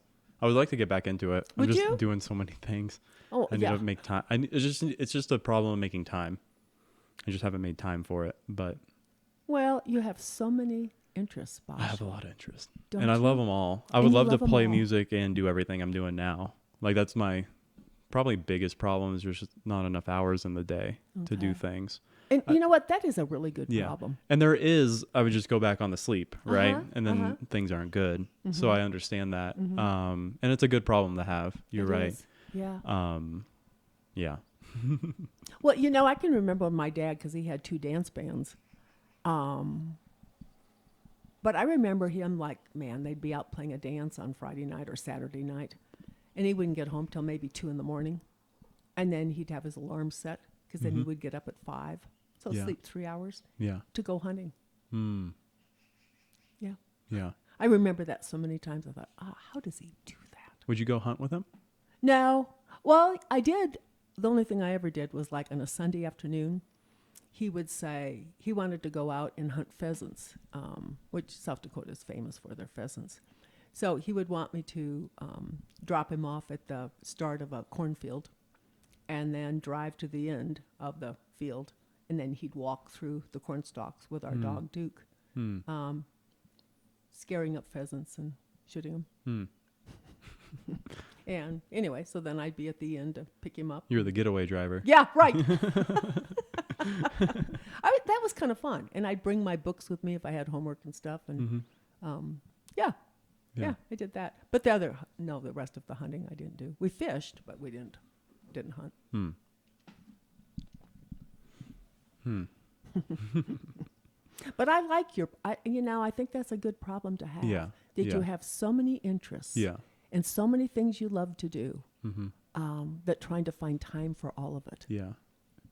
Yeah, because they're all good things. Yeah. And some of it's right now for me things I like but are hard to start, but then when I'm in them, they're good. Like what? Like writing.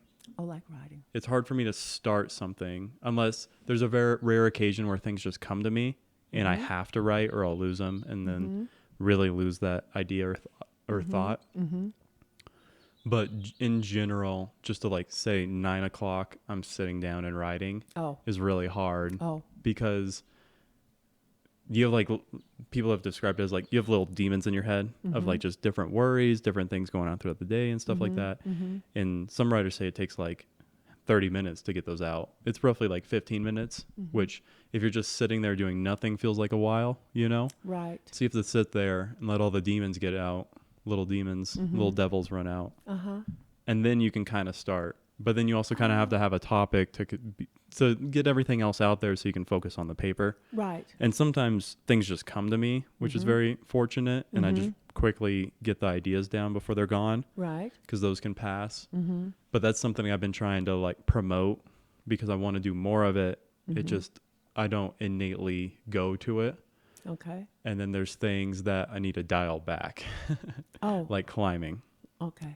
Where the other day I climbed for like 5 hours. I was in the gym. Oh my gosh. I was there till they opened and closed.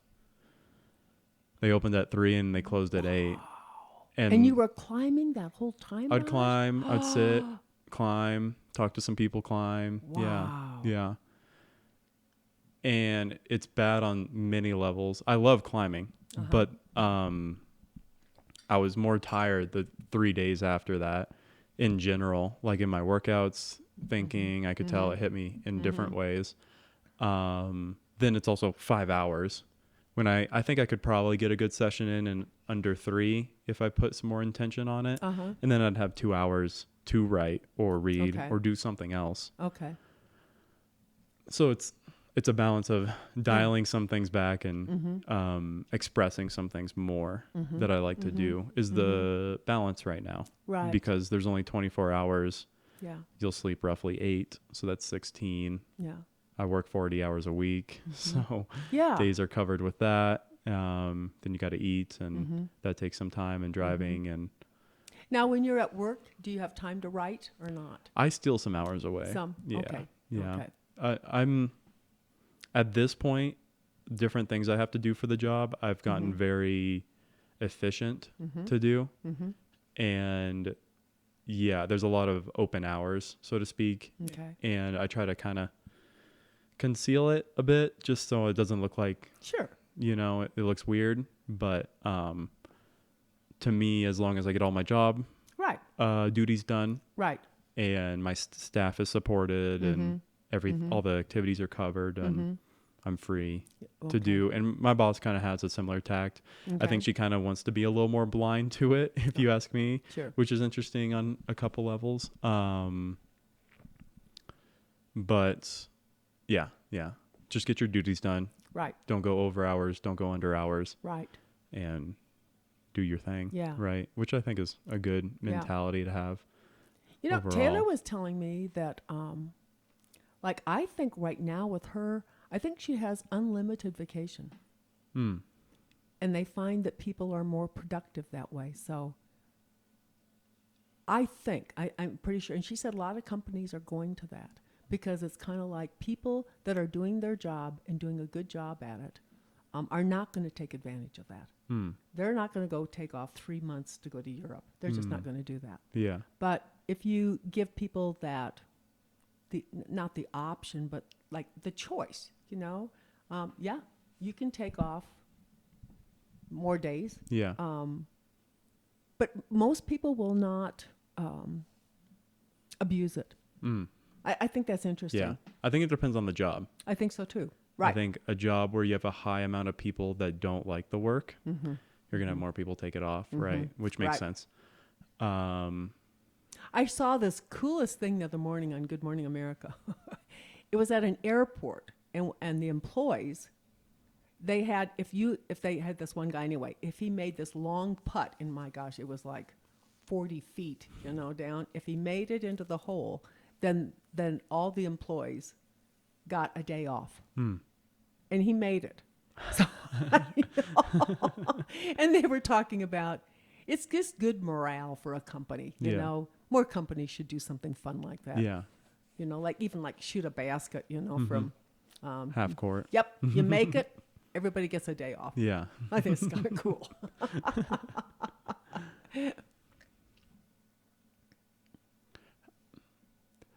I don't know. I have a hard time seeing that people won't abuse that. Maybe if you enjoy your work. Yeah. And you have a lot of people in that enjoy their work. And maybe it takes the pressure off of things. I don't know. I don't know if that model will work for everybody. No, I don't think it would either. I'm thinking about with teaching. When I retired, I had all these days that I never used, that I could have used, and I didn't. Lots of reasons for that. Being gone was harder than being there because you have to write out plans. Yeah. So that really discouraged. Yeah. And I liked my job, you know. Yeah. So I did. Mine always because I'm so social, and like that's probably one of the reasons I never miss school because I need to know what's going on with everybody, you know. Yeah. And at school, oh my gosh, my friends that I taught with, I didn't want to miss out because what would they be talking about, you know? I want to know what it is. You know? Yeah. Yeah. But yeah, you're right. I had one principal, though, many years ago. If you were going to be absent, you had to call him at home and tell him that you weren't going to be there the next day and why. Ugh. I mean, you didn't want to do that. Yeah. Because was he mostly not in the school? No, he was always at school. Okay. He just didn't want teachers being out. Okay. So he wanted to make He it a made it really hard. serious thing or a really hard He thing? made it hard. Yeah. It's hard Yeah. to call your principal at home Yeah. and tell him that you're not going to be at school the next Yeah. day. Well, finding a time, I would imagine, would be hard first off, right? Yeah. And then have to tell him that on a bad time, probably. Yeah. Yeah. I remember my grandmother had died, and I was going to go back for the funeral. And so I needed to take time off. And I remember going into his office and talking to him about it, that I needed to go to Vermilion. And he said, well, Connie, if you need to, he said, all families are different. And I walked out of there thinking, what? I don't have a choice. Yeah. That was my grandmother. Mm-hmm. Of course I'm going back. Yeah. But it's kind of like, well, it's a choice. I thought, no, it's not really a choice. out of respect for my mother. Mm-hmm. I was her mother. Yeah. But anyway, no, it's interesting. What are takeaways you had of dealing with so many parents of kids? Oh, that's interesting, Bosh. I didn't have very much trouble with them. Yeah. I had one parent she was very difficult, and it didn't make any difference what I did. Her daughter was just fine. I think she wanted her daughter not to be fine. So what is that, Munchausen?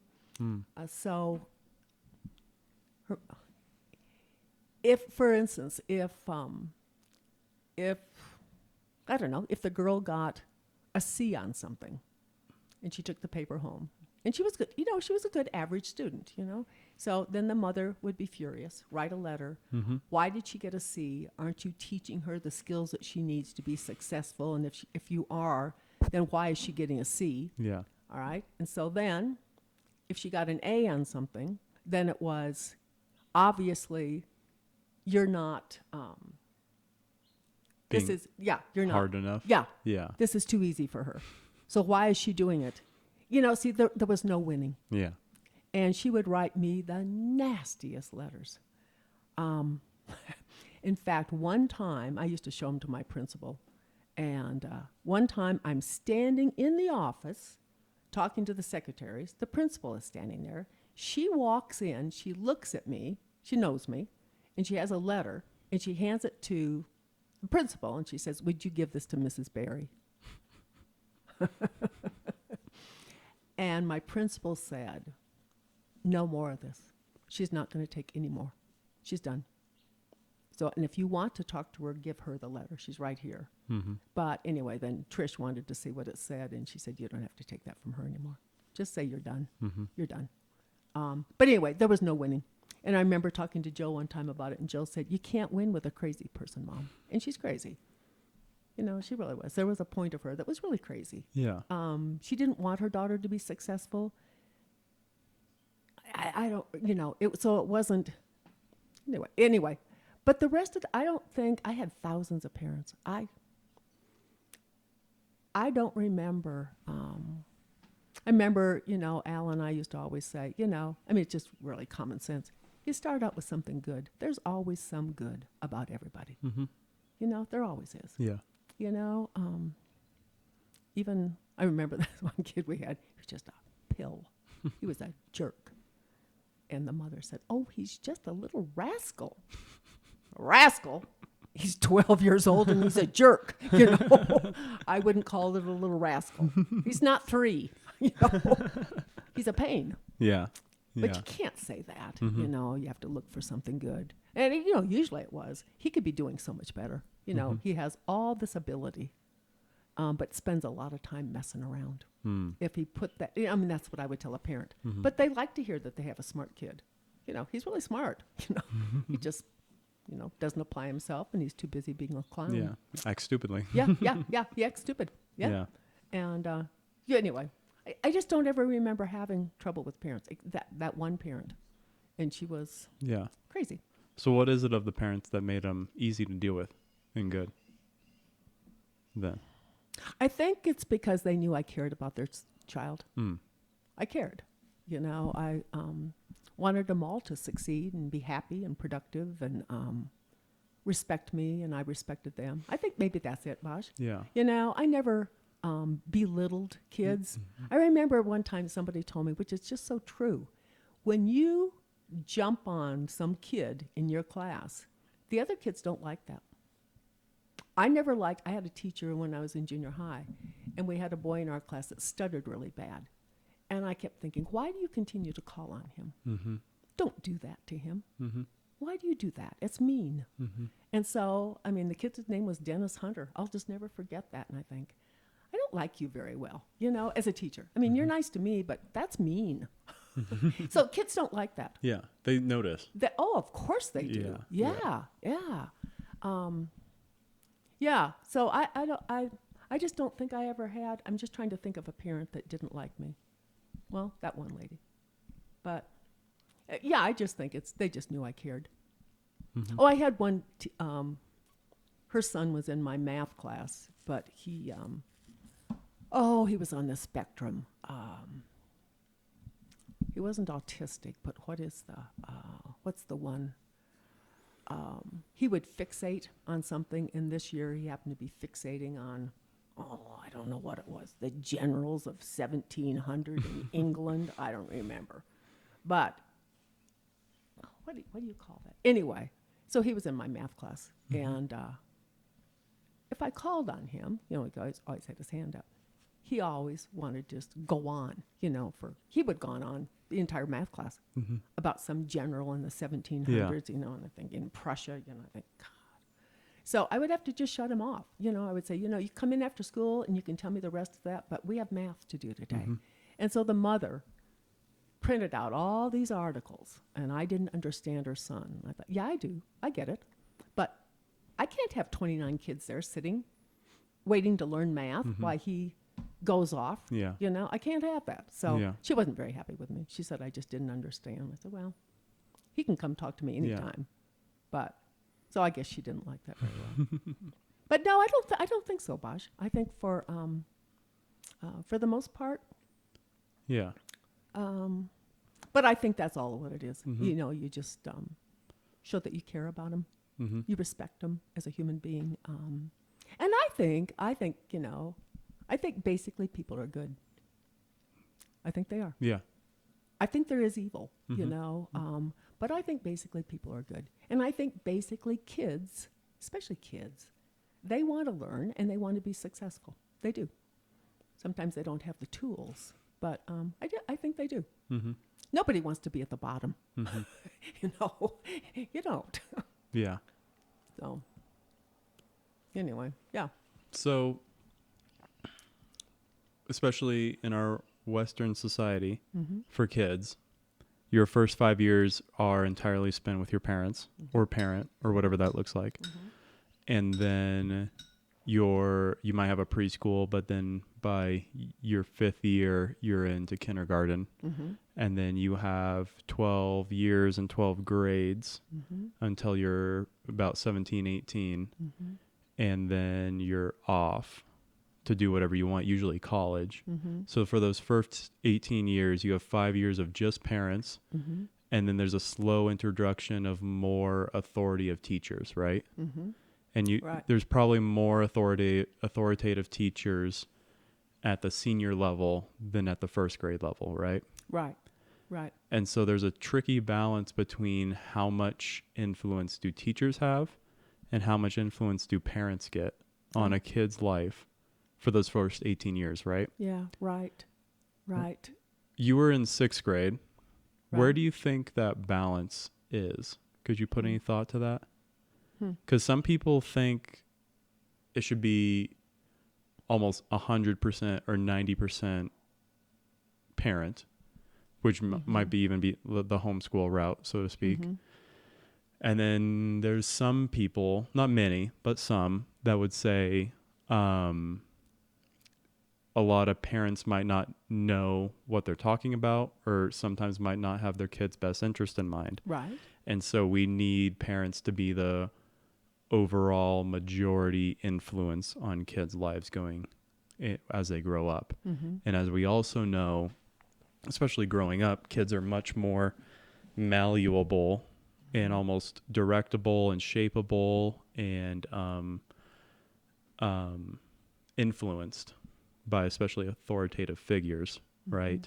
And so there is a big question of how much authority, and it will vary as like I said, a first grader compared to a 8th grader or an 11th grader.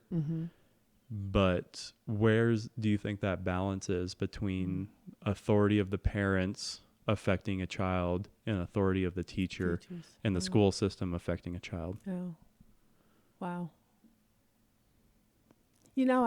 I've never even thought about that, Bosch. I remember, though, one year we had all the parents come in at the end of the year that in our minds felt we're doing a really great job. They had great kids. The kids functioned well in school. They weren't all straight A's, but they got along with kids. So anyway, the parents were obviously doing a good job. So we had 24 parents, and I fixed them all breakfast, or I guess we all did. And we went around the room and asked them, why do you think Holly does so well? She's well adjusted. She's happy. She gets along with kids. So what have you guys done as parents, that have fostered that? I just thought it was fun. And there's one parent, I loved what he said. He said, you guys as teachers have done a great job, but my wife and I feel like education starts at home, and you guys are the icing on the cake. You're not the cake. Mm-hmm. You're the icing. So maybe that's the best way to say it. Mm-hmm. I'd like to think maybe if you have a lousy home life, I think maybe teachers can make a difference if you have a good teacher of giving that kid some hope, mm-hmm. Or feeling better about himself or herself than they do in the home. Because my guess would be they feel pretty crummy at home. Yeah. So maybe they have a nice, safe place to be where they're successful, mm-hmm. and maybe, but if you have a really good home life, school is probably just like the icing. I don't think does that make sense? Yeah. That's, I did have a kid, it's interesting. You don't know what influence, I just don't think you know what a difference you have made. I just don't think you do as a teacher. You do your best. Mm-hmm. But I had a kid many years ago, and his name was Derek. And he was just a good, solid, average kid. There were 3 boys in the family. The oldest, I'd had all 3 of them. But Derek, anyway, he was the middle one. So I had him only in math. I didn't even have him in my homeroom. But I was trying to balance out because I had a high math group, an average, and then a remedial group.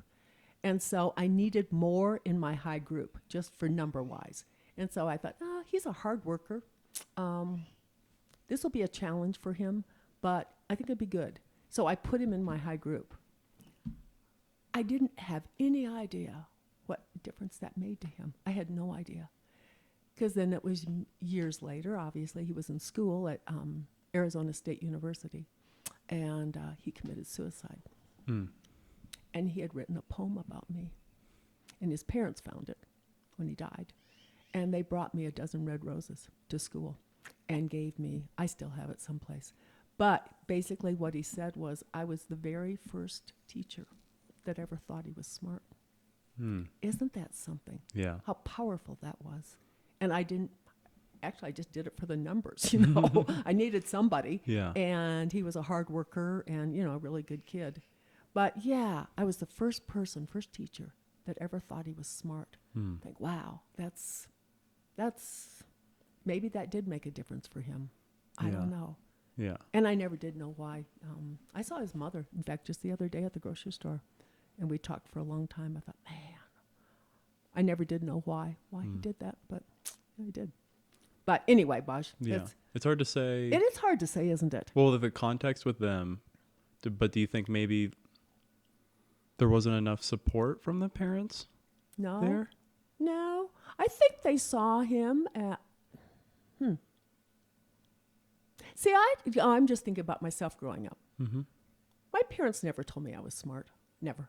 I don't even think I was. I mean, I ran around with smart kids. I thought I was just average. And now I'm looking at it. I was more than average. My parents teachers never told me that, I guess you just figure it out when I went to college. And I thought, this isn't very hard. And so maybe I'm smarter than I thought I was. Mm-hmm. So I don't know, Bosch. Isn't that some... But teachers never said, oh, you're so... I remember one time, though, I was a freshman in high school. My sister was a senior. And I had a same teacher Karen had as a freshman. And I remember the teacher, when she's taking roll and she saw my name, then she said, oh, Connie, I hope you're as smart as your sister. How'd that feel? Oh, it didn't bother me. I think I told her, I said, well, I'm not. Well, I'm not. Karen was extremely bright. Very bright, probably over the top. But I know that, isn't that funny? I remember it. Yeah. And I'm sure the kids looked at me like, she's not. We know her sister. She's not as smart. But, it wasn't a bad thing. Yeah. And our report cards. Karen, I don't think she ever got anything under an. I think she just was straight A's, and she was extremely talented. She really was, and then mine would have some A's and some B's, and maybe probably every once in a while there was a C in there. Yeah. And my parents would just look and say, "Oh, good job, Connie. Great. Keep it up." Yeah. And then I would say, "But it doesn't look as good as hers." And my mom said, "Well, we don't compare." Yeah. Yeah, we're not comparing. Mm-hmm. And then she would take me aside and she said, "Yeah, but Connie, you get along with people better than she does," which is true. Mm-hmm. I had better social skills than Karen did. Yeah. But anyway, yeah, I don't know. That's an interesting question. Don't you think, though, Bosch, the kid that has a crummy home life, I think a teacher can make a huge difference. Yeah, definitely on that. Because it gives them a safe place to be, Mm-hmm. and they're not belittled. Mm-hmm. They're held accountable. If the teaching's done right. If the teaching is done right. Yeah. Yeah. Yeah. Yeah. Yeah. Yeah. Whereas if you come from a good home life, you got supportive parents, you come to school, like that parent said, it's the icing. Mm-hmm. That's kind of what I think. Do you think earlier to me what you expressed to really summarize it was the parenting comes first, then the teachers fall in. Right? I agree. That's a secondary thing. Don't you? And then in extreme cases when the parents aren't good, then the teachers can fall in. But those are more minority or fringe cases, right? Right. And you would hope that the majority of parents are, I don't know, putting their kids first and putting education first and putting, I don't know, a lot of support around them, whatever Right. that looks like for parents. But Right. maybe at the very least they should, over most of the time, have more say, right? Because, but then there's a balance to that, right? Because they're not the ones coming into your classroom and teaching. Right. Right. So there's a certain extent where they need to be hands off, right? Right. Yeah. Yeah. Oh, yeah, well, I think so. Yeah. Yeah. I think Jill is too hands-on. I think she needs to let her kids fail. You Yeah. have to. Yeah. It's much cheaper to fall flat on your face when you're 11 than it is when you're 30. Yeah. You know, let them fall and Yeah. figure out how to get back up. But I used, I don't know. I had a pretty open classroom as far as, if you ever want to come sit in, come, sit and, see what we're doing. But yeah, that's yeah. Well, the word you used there was see, not teach, right? Don't have a parent You're come right. in and start teaching. Right. If the classroom's open, come and see how I teach. Right. Right. Right. So there's a little bit of a difference there. Yeah. Because you could Yeah, sit in the you're right. back and watch, Yeah. but you're not in the front showing. Right. Or if you want to come up here and try this, knock yourself Knock out. it out, yeah. You think it looks easy? But I was thinking discipline-wise too. Is one time I had this kid. Maybe I've told you this story. In 6th grade, and of course they're all bigger than me. Most 6th graders are especially the boys, much bigger than me. And this kid, he was, a good-sized kid, but he was just a jerk. And so I kept talking to him about, you just can't be doing that because it's not fair. These kids, their parents all pay my salary too. And it isn't fair that they lose 10, 15 minutes every single day because of you. Because you just come, so it's not fair. Anyway, I had many conversations with him. One day, I just had it. He started in again. And so I said, did I tell you this story? Maybe. Oh, okay, yeah. Anyway, whatever Go his ahead. name was, I said, I don't know, Josh, get your stuff and get out. You're done. And he just kind of sat there. And I said, no, I mean it. You're done. Get out. I'm not teaching you math anymore. I give. So get your stuff and get out of here. So he just kind of looked around. Anyway, took him a while. Kids are all staring at him. And they want to see, are you going to do, does Mrs. Barry's word go anyplace, I mean, does she mean it? Yeah. So I just stared at him, waited. Pretty soon he gets his little tote tray, and he starts to the door. He doesn't know where to go because I'm out in a temporary building, and so he kind of stands there. And I said, I hope there's somebody in your family that teaches math because you can't go on to 7th grade without it. But I'm not teaching you anymore. I quit. So I said, get out. Mm-hmm. So then I think, well, if he leaves the school campus, I'm in trouble because I'm responsible. So I watch him. He just goes out my door and sits on my porch. which is fine. And then he waits until class is over, and then he goes back to his homeroom with all the other kids. Mm-hmm. So at the end of the day, I asked Mr. Church, I said, so did he tell you what happened, that he got kicked out? And Brandon said, no. I said, yeah. Curious to see what he does tomorrow. So lo and behold, he comes to school the next day. I didn't think he would, but he comes. His class comes to me for math, and he waits. He sits outside. They all come in and sit down. We do homework. We do all that, and he's sitting out there on the step. So I just waited, and I got the class going on what we were going to be doing, and then I just went outside, and I put my arm on him, and I said, you are welcome anytime to come back, but you are not going to disrupt the class anymore. I'm done with that. So if you want to do that, don't ever come back into my room again. But I just want you to know you're welcome. I would like to have you. And so when you're ready, come on in. And I just left him. Because, I learned something else, Bosch. Kids have to have an out. He needs to be able to decide when he is coming back in. Right? Not if I say come now, then it's a power game. You don't want to do that. You're forcing him. Yeah. And I can't do that because he's bigger than I am. Physically, I can't force him. So, and that's not very good. I just want him to know he's welcome and then let him make up his mind. I wasn't sure whether he would come in, but he did. He came in very quietly. Goes and sits at his desk. And then I went and got the book and showed him what we were doing and how to do it. And told him I said, it's nice to see you. And that was it. And I'll tell you what, the next day they came in, which is what you want. Yeah. You don't want chaos. But anyway, yeah, kind of a fun story. Yeah. Oh. Because there's a tough balance between discipline, right? Don't you think? Yeah, because I always think of it like rigidity and fluidity. Of like being too rigid with somebody or too fluid with somebody. Like your mom was maybe a little too hands-off or fluid with your younger brother.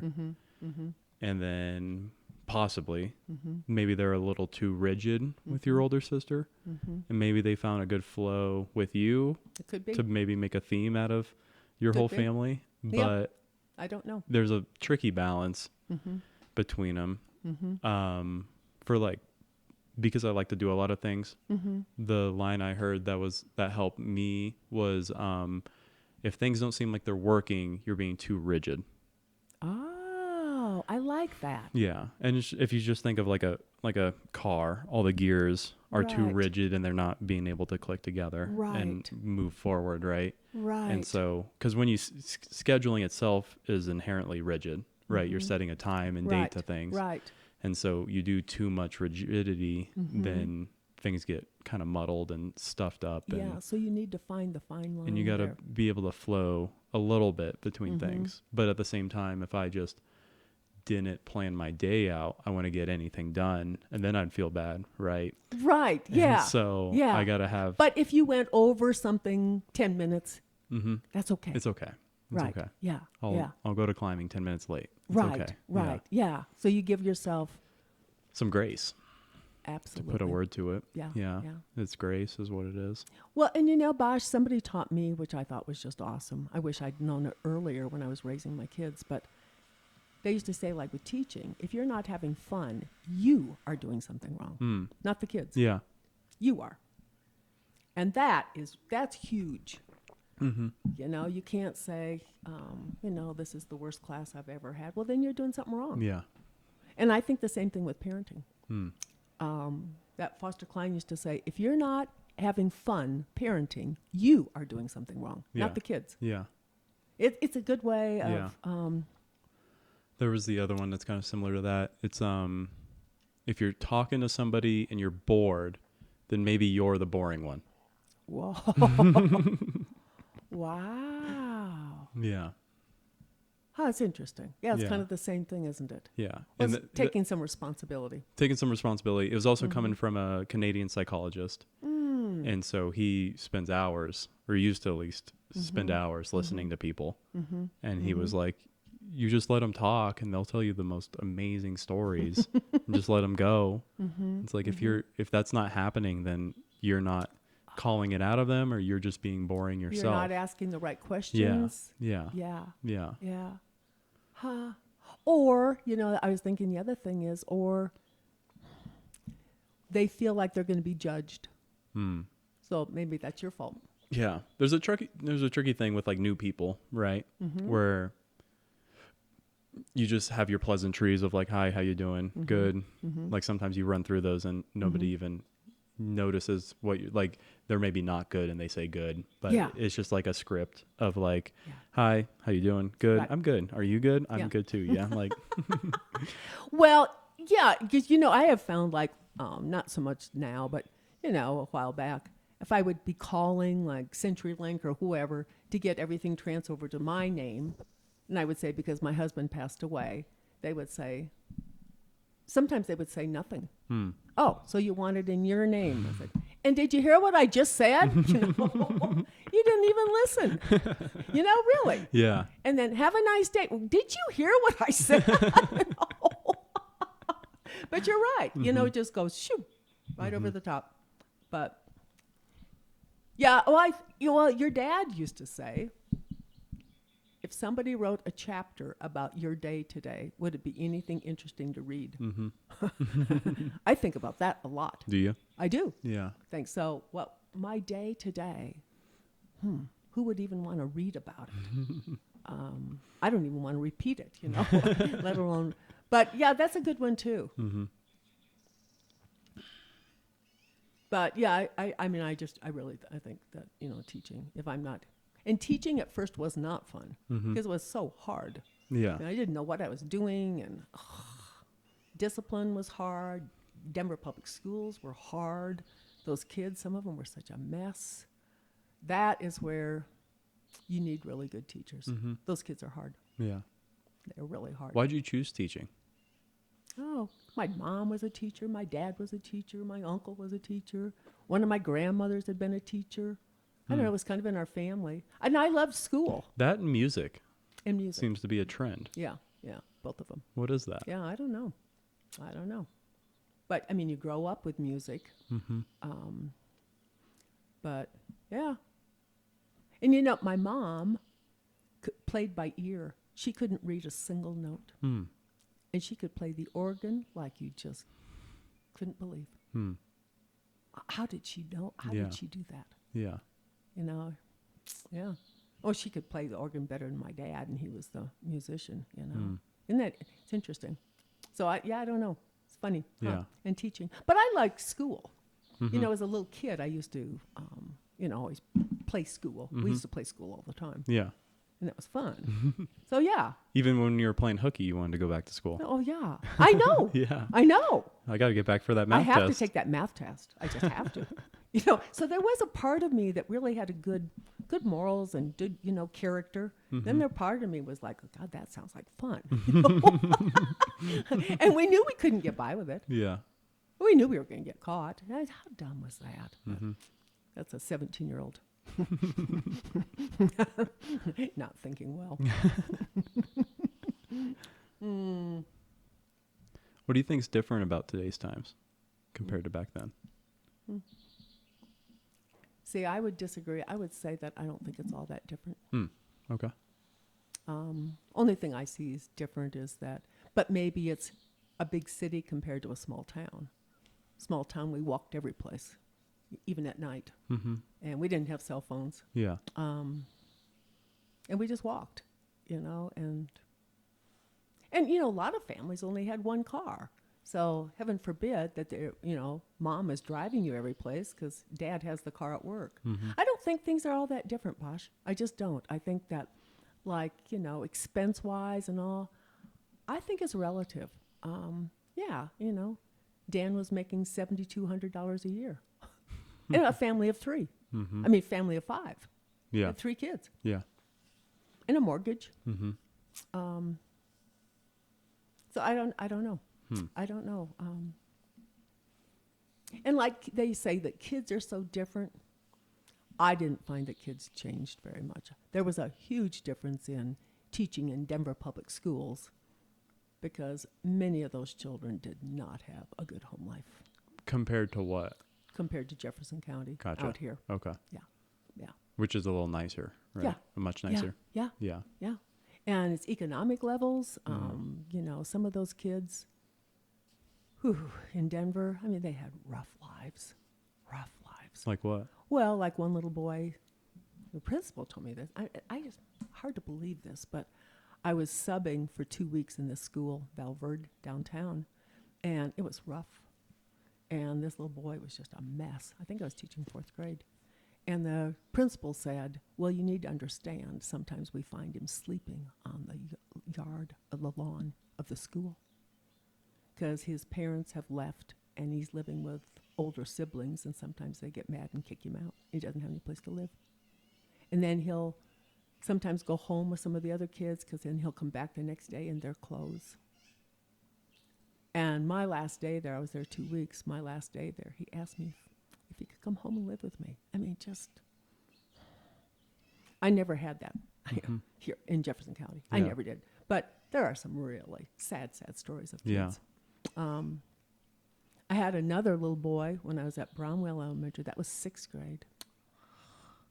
He would come to school, and if he had wet the bed, his mom would dress him like a girl and make him come to school as a girl. And he would climb in I had an old classroom, and I had these wooden cabinets. He would climb in there and just rock and rock and rock. He was so sad. And I remember I was being observed, Mr. Larson. And so he came in to watch me teach, and he said, what is that noise? I said, oh, a boy in my class goes into the cabinet and shuts the door. I mean, just think how sad that is. How sad. I never saw anything like that in Jefferson County. I mean, Yeah. it's just totally different. Yeah. But, yeah. What were those kind of parents coming in? They sound a little rougher, right? Oh, they were In real Denver rough. public schools? Oh, Yeah. real Yeah. rough. Yeah. They were rough. I remember even this one, I got to know some of the teachers really well. I got to know some of the principals really well because I subbed a lot, and I would go to kind of the same schools. They'd ask for me. But, yeah, I remember this one guy, Mr. Velv. Some of the schools, Bosch, they had what they called a PPA, I think it was, and they only handled hardcore discipline, hardcore stuff. Not your, I mean, it was rough. And I remember this one guy told me, he said, you know, I had this woman call me, and her daughter was in Jill's class in Denver. And the mother calls me and accuses me of messing around with her husband. I said, well, I'm not, and I don't even know who you are. Yeah. And then she said, well, I'm dad's mother, and I found your phone number in my husband's billfold. I said, well, I don't know why. But anyway, as it turned out, it was the little girl got Jill's phone number, and I don't know why the dad had it. But I was telling him at school then the next day, I said, wow, I got the scariest phone call last night from Eva's mother. And this Mr. Valverde said, whoa, be careful, because when he comes to school for conferences, he's packing. He said, be careful. I said, dang. Yeah. Dang. Yeah. And, you know, you grew up in yours was kind of a middle class, don't you think, Bosch? Yeah. I think it was middle class, but looking back, I think they structured the school pretty well. Do you? Overall. Yeah. I mean, I left high school with 2 semesters worth of college credits. Wow, Bosch. Like that alone set me up so well. It did. You know? Yeah. So that, and now looking back on it, especially in the times we have the security we had, which is the state of things, so to speak, right now, you know, with how certain doors locked and how they would watch the front door and different things like that, and how there were security around and everything. Right. Didn't understand it at the time, but looking back, appreciate that, which might be good to not understand it, but it's there, you know. Right. In a certain respect. Well, some kids just kind of grow up thinking that's just what you do in schools. Yeah. Right. Yeah, especially when that's the only school you've been through. Right.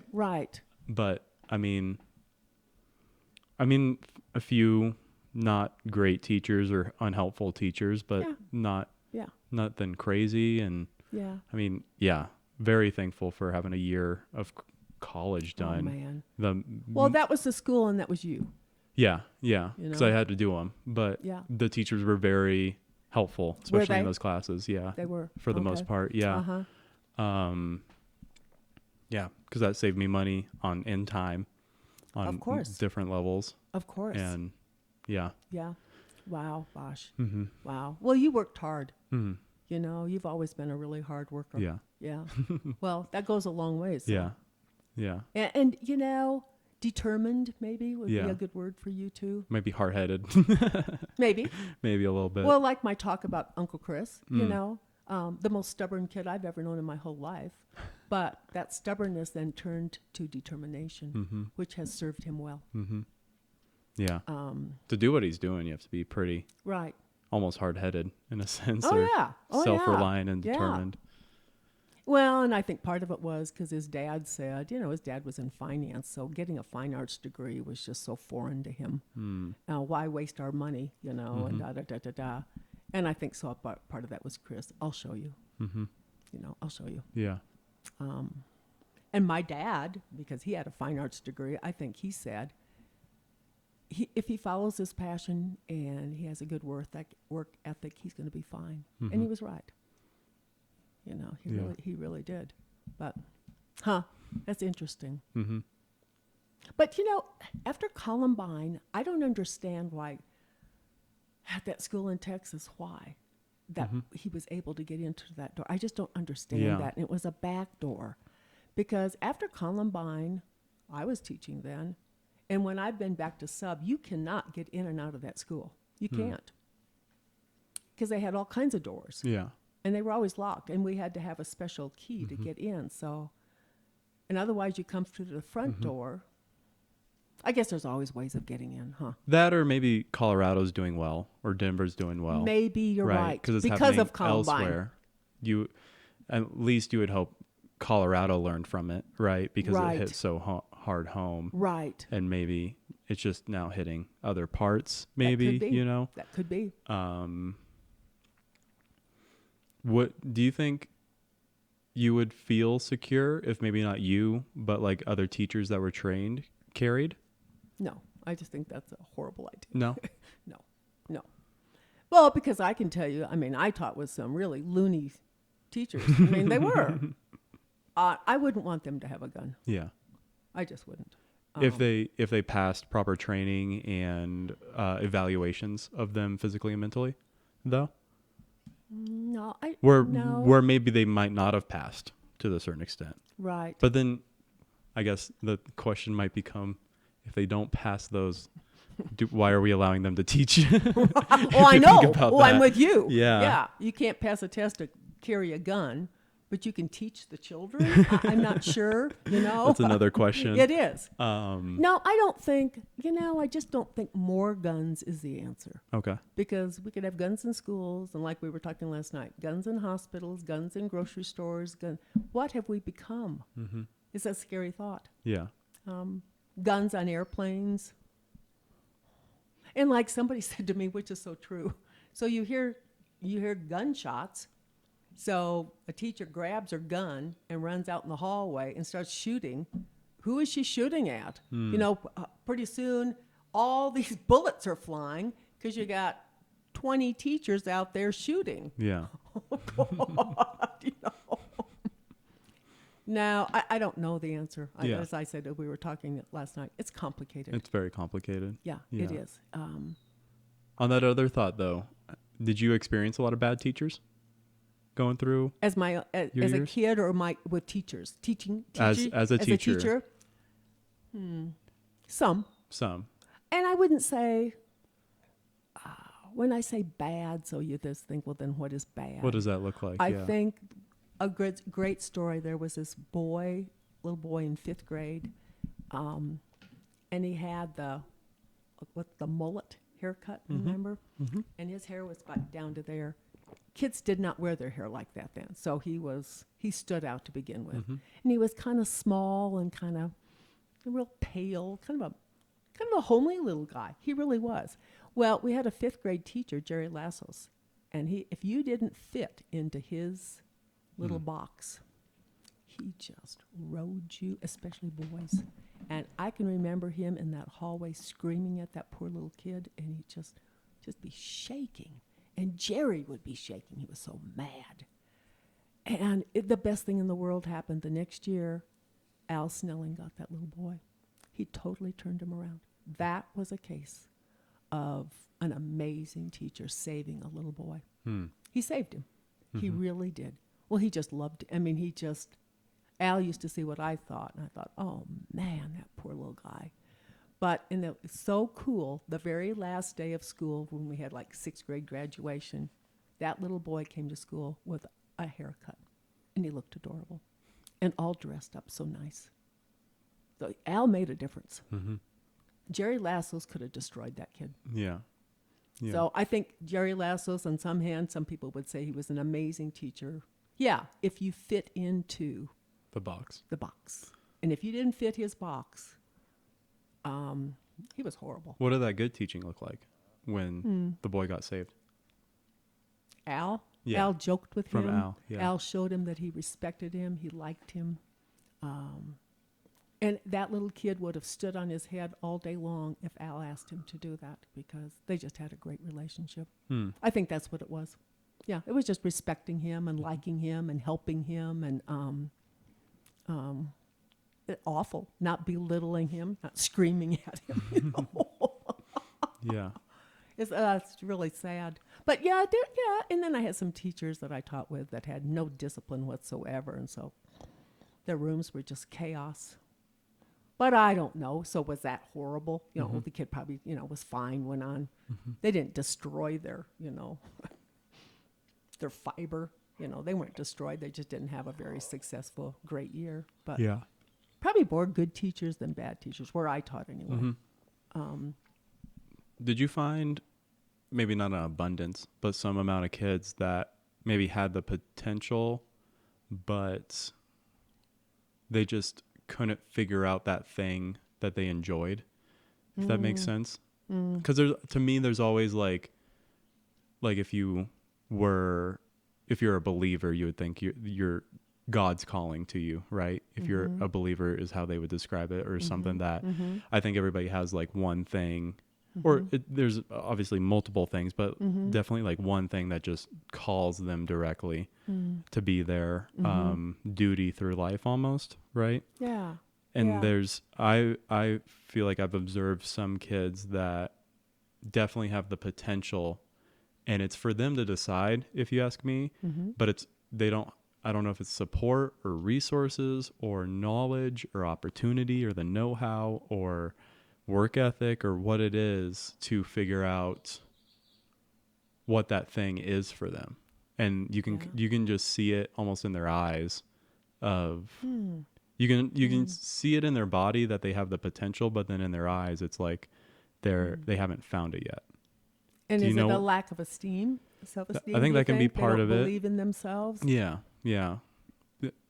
So I think they would believe in themselves, but they just don't have hope to bank on the thing that fuels them, right? Right. So, and maybe we don't expose them to enough things, you think, Bosh? Well, I was going to ask, have you observed kids that were like this? See, that would be a hard thing to know. Yeah. Wouldn't it? To me, I kind of see it. Do you? I might have an eye. I don't, it might be instinctual, and maybe I could be wrong and just casting things on people, but I don't know, like, to get a little personal, like to a certain extent, Logan, before he found something like the stock market, and there's other things he's done that's been really great lately, of just like not having a lot that he really enjoyed, to a little, I think it's like a balance of things too, but like a little bit of sports, a little bit of finding some friends, a little bit of, I mean, he enjoys video games, but finding things outside of that as well, a little bit of some other things that kind of, I don't know, bring you more to life is another way to look at it, because you're not, because man does not live on bread alone, right? So you might be you might be alive, but you might not be living. in the sense of like putting your full spirit out there Right. through Yeah. whatever it is, painting or Yeah. working accounting. Some people really enjoy that, right? It can be something hard with numbers or up in the air with creatives. Yeah. So different people, and I'm always curious what's the tools or mechanism to get somebody to discover that. And you were around the time where most people are searching for that, right? When they're kids and they're young and they're getting exposed to things. So I was curious if you observed where that That's interesting. clicked for them, or that's interesting. where they were searching I'm just for trying it. To think. Yeah. I don't know. So I've never thought of that, Bosch, but that's really a good.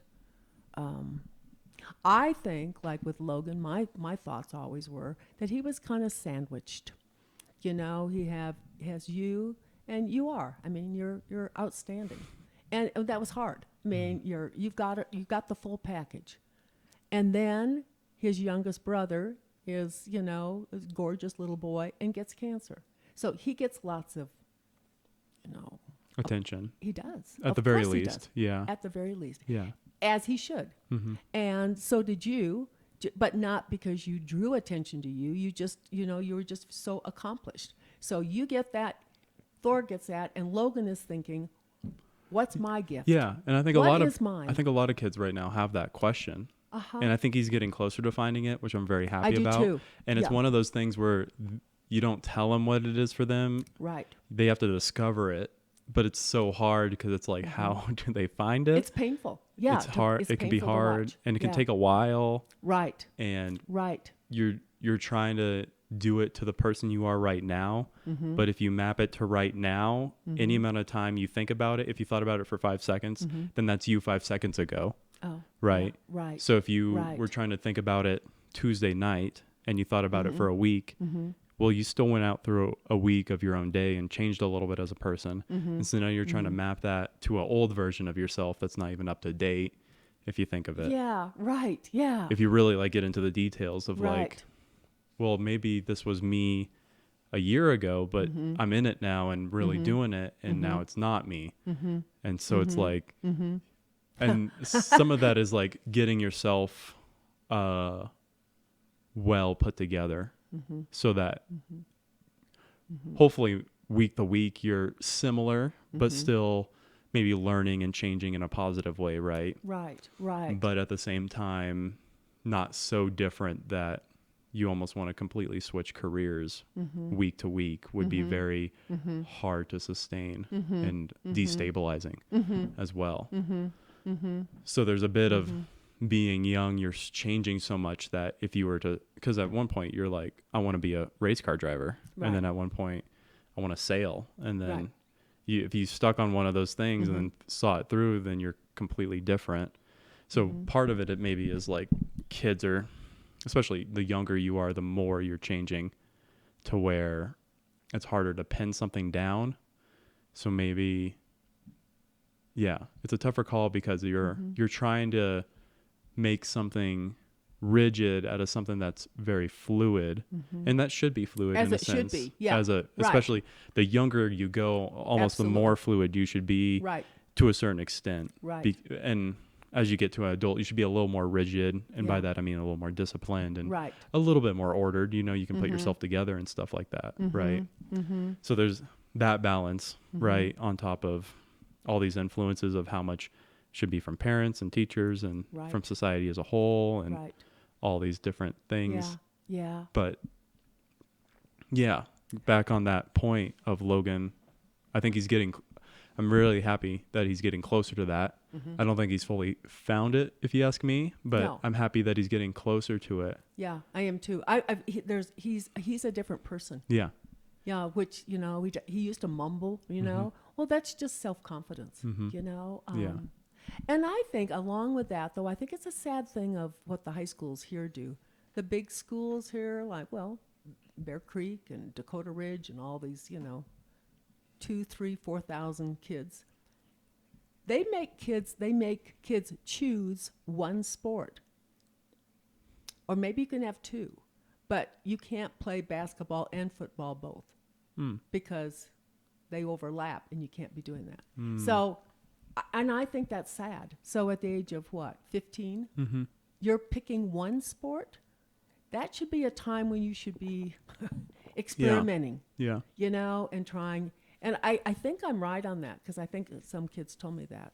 So I had to pick one or the other, and I can't do both. I thought, well, that's too bad. Yeah. Because that's too young, Yeah. right? Yeah. That's just way too young. I think, you know, if anything, I would always say, keep as many doors open as you can. Just don't be closing them, you know, and when you turn away from any more education, whether it's training of some kind, you're closing doors. Yeah. And you're losing that opportunity, because maybe that was a fit for you. I always thought it was sad. I had, I think like field day, that's a big thing with me. I think years ago, field day, if you came in first, you got a purple ribbon. If you came in last, you didn't get anything. Because you didn't win. You know, you could have first, second, and third place or whatever, but you have to learn how to lose.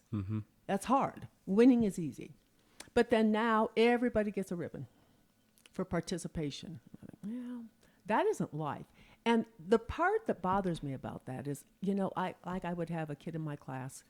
You always have several kids in your class, and they're maybe not really good academically, but they are amazing on the playground. You know, they're amazing, you know, long jumper or runner or whatever. They deserve to be in the limelight. They deserve it. Yeah. You know, Yeah. in class, they have to sit back and watch all these other kids all the time, getting all the applause and all the, you know, the honor roll and all that.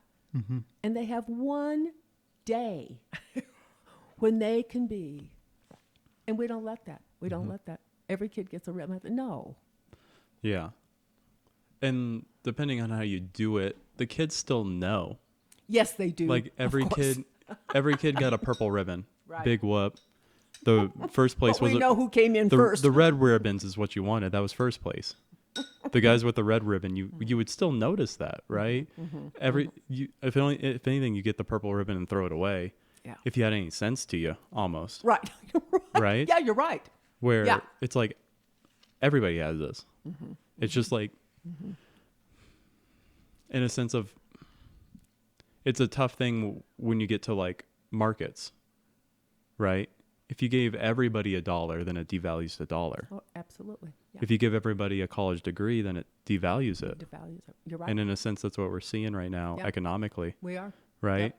And that's a tough, it's like such a tough balance, because then that means there's some people that don't get dollars or don't get degrees. Yeah.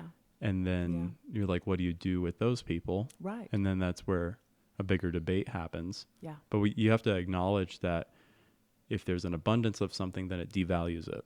That's pretty simple to understand, right? That's why the price goes down. the price goes down. If you only have one of something, Right. or 5 of something per every 100 people, Right. then that's a valuable. much higher valued thing. And Yeah. yeah. And so making that built on something that's more on proficiency and competence towards something, or a strength towards something, means that the people that should be getting those red ribbons, that are competent in high jump or whatever, running, are rewarded. Yeah. As they should be. Yeah, as they should be. And I think the trick is to have so many games that everybody gets a ribbon, but at something they excelled at. Right. So Well, I like the idea now too, Bosh. I mean, the last few years anyway, where they have a lot of team sports, because that is life. Usually in life, we work as a team. Very few things do we do all by ourselves. yeah. Right? Yeah. And so, like building a bridge and all those kind of games that they play, it's a team. So I think those things are good. And I had this one kid many years, and he was a really good student. He was also a great athlete. And our gym teacher didn't like him. And I think it's because I think he was probably a better athlete than the gym teacher was. And the very last report card, I'll never forget. He gets straight A's and a B in PE. A B. And he cried. Yeah. And I went outside with him, and it was the last day of school anyway. I said, you know what? He just doesn't like you, because you're probably a better athlete than he is. That's it. Yeah. And, you're a great student, and you're a great athlete, so forget the B.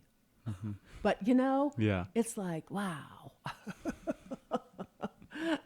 I just wanted straight A's. Yeah. Yeah, he's not going to give it to me. Yeah. And that's a tricky thing of giving power to leadership when it's deserving, and then understanding, and it's so hard to understand sometimes when to say he's just a jerk, Yeah, I know. right? Well, I had to wait until the last day of school because he had to go face that guy, and he probably would have said, well, Mrs. Barry said you're a jerk anyway. I'm like, yeah, right. That's not so good. You're right. But to understand that a lot of things, if you really dial it back, is just that was his assessment, the gym teachers. And so it's just one person's assessment. Right. And you get expertise by having a culmination of different people influencing you to have a better ability to assess, but then still understand that that's one person's assessment. Right. And while they might be an expert, Right. there's still one person. one. And it helps if you had, that's why you have panels of people on things and stuff like that, right? Right. So that there's multiple experts, Right. but then there's different things like that. But to have one person say you're bad, it's just one person. If it's like, even if a doctor says you're bad, he's a very smart and maybe high status individual. Yeah. But it's still just one person saying that, and you Right. shouldn't really let that get your day down. What is it they say, Bosch? They say if you hear something, I can't remember what the number was. If you hear it 10 times, you maybe need to start looking at it or thinking about it. Yeah. If somebody says, man, you're really rude. Mm-hmm. 10 people tell you that, maybe you need to take a look, Yeah. And I think that's kind of a good rule Yeah. too. You gave me a good thought. I used to have kids in the last week of school take a folder and tie it around their neck and have it hanging on their back. And it was just a folder, like a manila folder, that opened up. And then they all had a marker, and they went around to their peers and wrote something kind about them on their folder. And, not, I think you're a great person. I said, that doesn't go. Why? I like the way you write, or I just have always loved your curly hair. I mean, something specific. Yeah. And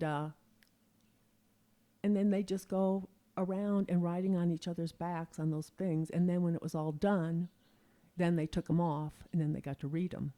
So, but I used to tell them that same thing. It wasn't the bad things, but I said, if you see something written several times, take it to heart. That's you. It goes both ways. That is you. Yeah. Yeah. And your peers think a lot of you. Well, especially that one thing, like you're always so kind, well, Yeah. 10 people said that's probably true. But anyway, the kids loved it. Yeah. I remember sometimes they'd be doing it, we wouldn't be done yet because it took a while. The other two classes would go out for recess or something. They didn't even want to go. No, I want to do this. And then they could hardly wait to read them. Well, we like to read good things about ourselves. It's fun. Yeah. It's fun. Yeah. Oh. Yeah, there was a couple of years ago, I was in a group of friends, and one of them accused me of something. Ooh. And I was so struck by it that I couldn't even battle back. And the other person, it was more in a joking way, but But it hurt. when it's like a joking tone, but still has that barb to it. And I just didn't know what to do in the moment. Yeah. But then afterwards, I asked each individual friend there and not there in the group. I was like, do you think this is true? And most were like, no. Oh. So I'm like, okay. That was a We're smart good. thing to do. Yeah. Yeah. Yeah. Yeah. I'm like, then if it is, and 5 people say it out of 6, then let's do something about it. I better think about this Yeah, one. I should think about this. Yeah, that's why we have juries of multiple people, right? Exactly right. It's right. not just one judge. It's judge and jury. Right. Yeah. Yeah. Yeah. Some people say that's what we need too, like for principals and teachers. One principal should not be the only person observing you to decide whether you're good teacher or not. Yeah. And I don't know how I feel about that. I don't know. I still think we need to have teachers evaluated. We still do. Yeah. We need to get bad teachers out. Yeah. And that's not very hard to pick them out. Yeah. It isn't hard. I had this is another idea I could I have two ideas for you. There's somebody I was watching online, and he was saying that we could probably fire 30% of all teachers in the U.S. Wow. being all the ones that are bad. Wow. Was the thought. Wow. He A thinks third that you could almost. trim the fat, and that about 30% are the bad ones, Wow. and to do whatever it takes to get rid of them in a fair fashion, obviously. But then whatever remaining resources and stuff like that, you give it to the better teachers and let them be promoted. I don't know if you have any thoughts towards that idea. I don't know. That's such a high number, but I taught at an amazing school, so I always had good principals. Yeah. And I would say out of a staff of 25, 30, maybe one or two were not good teachers. So that would be a high. Yeah. But But then there's other schools that are the you're flip right. side of that, right? I used to think, Bosch, that if you taught in some of the lower economic schools, because those are the hard ones. I mean, those kids they're not coming with the same tools Yeah. other kids are coming to school with. Yeah. And they don't go home, to a nice warm meal or a warm bed. Some of them don't anyway. But pay those teachers a higher salary. So then you can get better teachers. Yeah. And for those kids. Yep. Yeah. Yep. That's where we need to have the Yeah. good teachers. Some kids, I swear, they could come to school, they could sit in a library, read, do their math, and they don't even need a teacher. Yeah. There are some like that. Yeah. Not very many, but a few. Yeah. But it's interesting. I was just thinking about, because on Facebook, I'm friends with this Deanna Levy, and I had her son Daniel. I had all three of her boys, but Daniel was just really smart, but he just never got anything done. So I would let it just kind of accumulate, and I'd call her and I'd say, Daniel's just going to stay after school with me until he gets caught up in math because he's behind now. But Yeah. she said, okay. So anyway, and he never complained. He'd just sit there, and I would start shortening it. I thought, he's not going to sit here and do 30 problems. We're never going to get out of here. So anyway, I would say, Daniel, here they are, and anyway. So he'd sit at his little desk, never say a word, just working away. And then Dione would come to pick him up, and she'd come in my door, and she'd say, is he done yet? And I said, no, Dione, he's not, but he's close. And she says, Daniel, hurry up. Oprah's on in 5 minutes. But she didn't scold him, just matter of fact. I can't stand here forever because Oprah comes on. And you know what? He's a doctor today. She shared with me when he got his coat, and isn't that something? Yeah. So, that kid that couldn't get his word in, he's just such a cute kid. But the mom didn't get excited. Come on, Daniel. I don't know. Those are fun stories. Yeah. This is a thought I have. Yeah. It's not my original thought, I guess, but there's this idea going of if one had unlimited resources, you would recruit 100 of the best teachers around the world, or even 1,000, and then have them all develop a lesson around one subject. So maybe you get 100 English teachers, and they all develop a lesson on a particular English topic or math topic, for that matter. And then you have all 100 of those, and maybe you whittle them down to 50 or 25 or something like that, or even 10, but then post the 50 or the 25 or 10 to almost university platform to where anybody can hop on and maybe pay to play or however you want that model is, but people watch it and then they rate the ones they liked and they dislike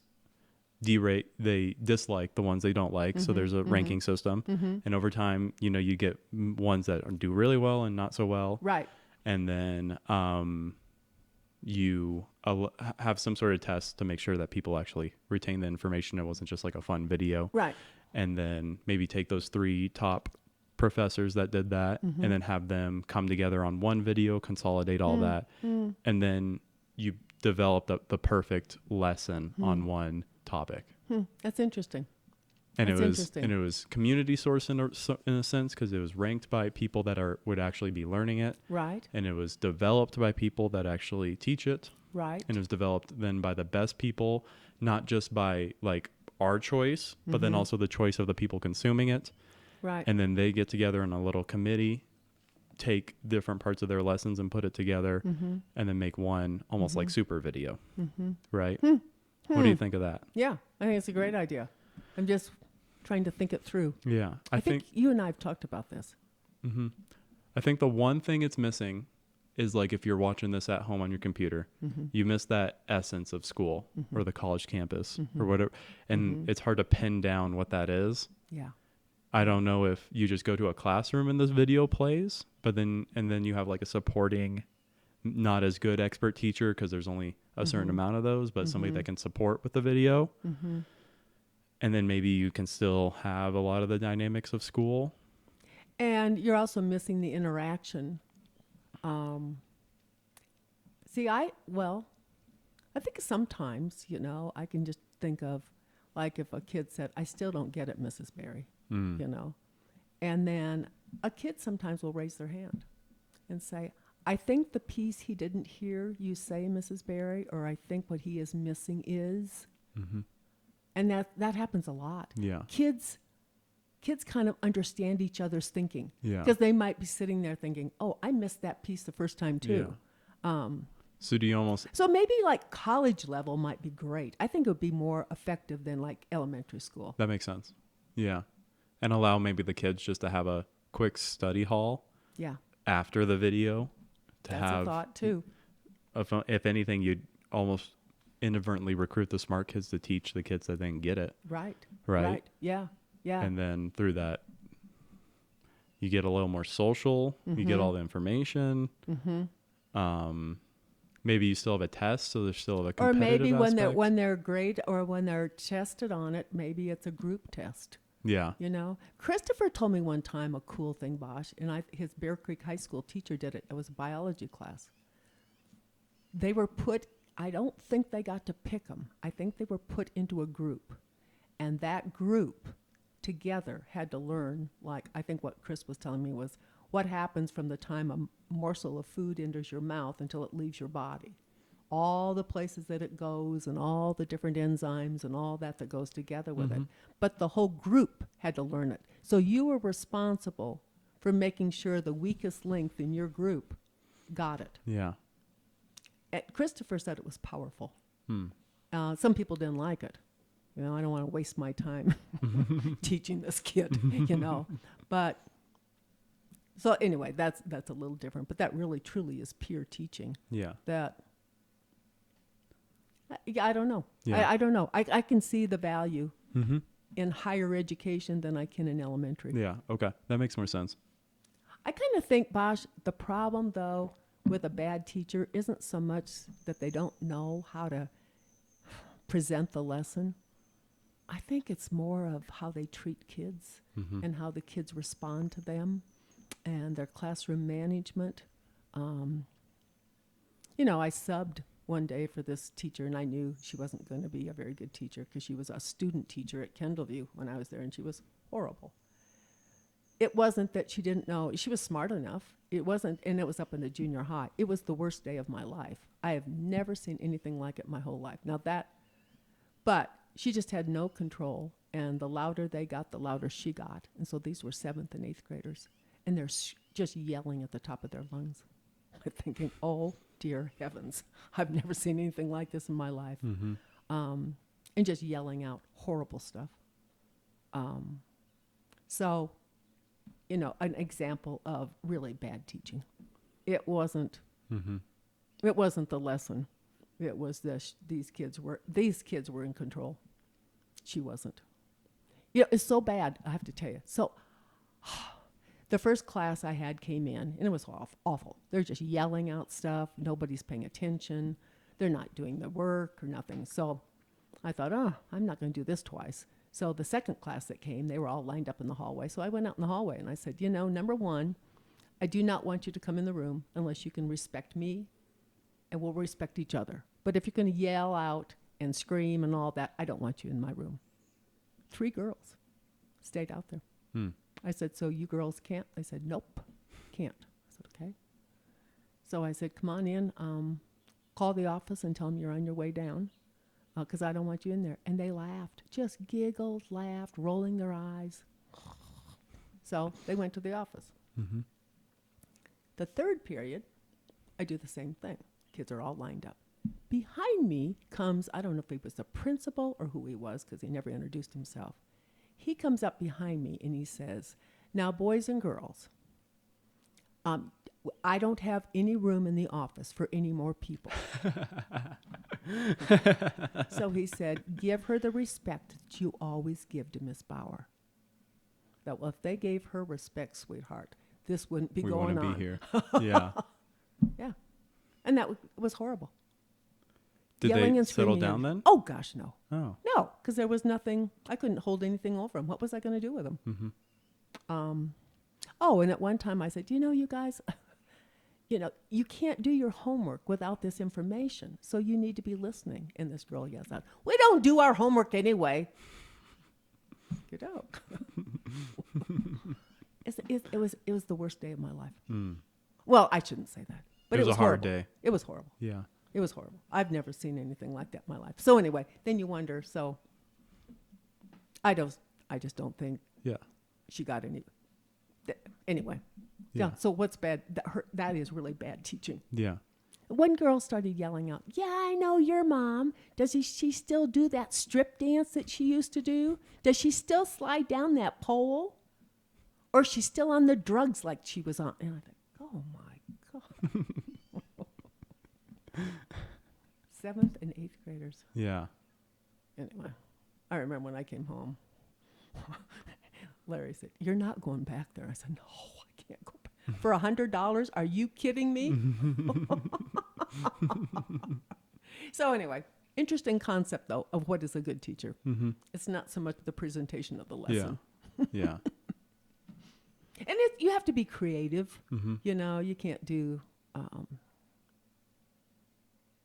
I don't know. There's just lots of things. Mm-hmm. When I was teaching in Denver, I had to do totally different techniques because their attention span was like that.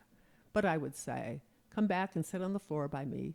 It was social studies. I'm going to tell you a story about Marco Polo. And I would embellish it a little bit and tell them a story about Marco Polo. And then I would put on the board, at this time, I'm done. Even if I'm in the middle of a sentence, I will stop. So they know.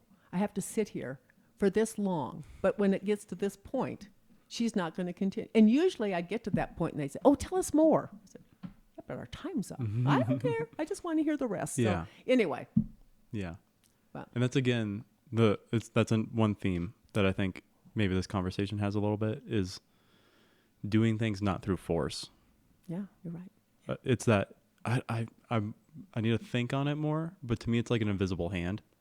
Mm-hmm. Where it's not a physical hand that forces you. Mm-hmm. You set that up to where there was an invisible hand that made them want to stay. Yeah. Instead of you saying, no, I still have 5 minutes to my story. Yeah. You'll get out 5 minutes late. Yeah. Oh, it's so much more fun to have them beg. Yeah. Oh, please tell me more. It's so much simpler, like you're saying with your dad. And it's fun. And everything, and it's fun. It's fun. Yeah. Yeah. Yeah, and that's kind of fun, isn't it? Oh, yeah. Please tell me more. Yeah. Yeah. You mean this boring old stuff? You want to hear about that? Please let me tell you my plan.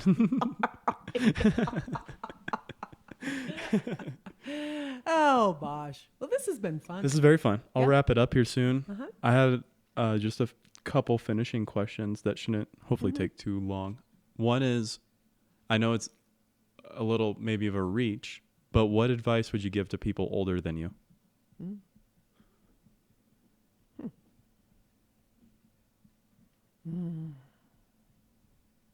Man, I'd have a hard time giving advice to people older than me.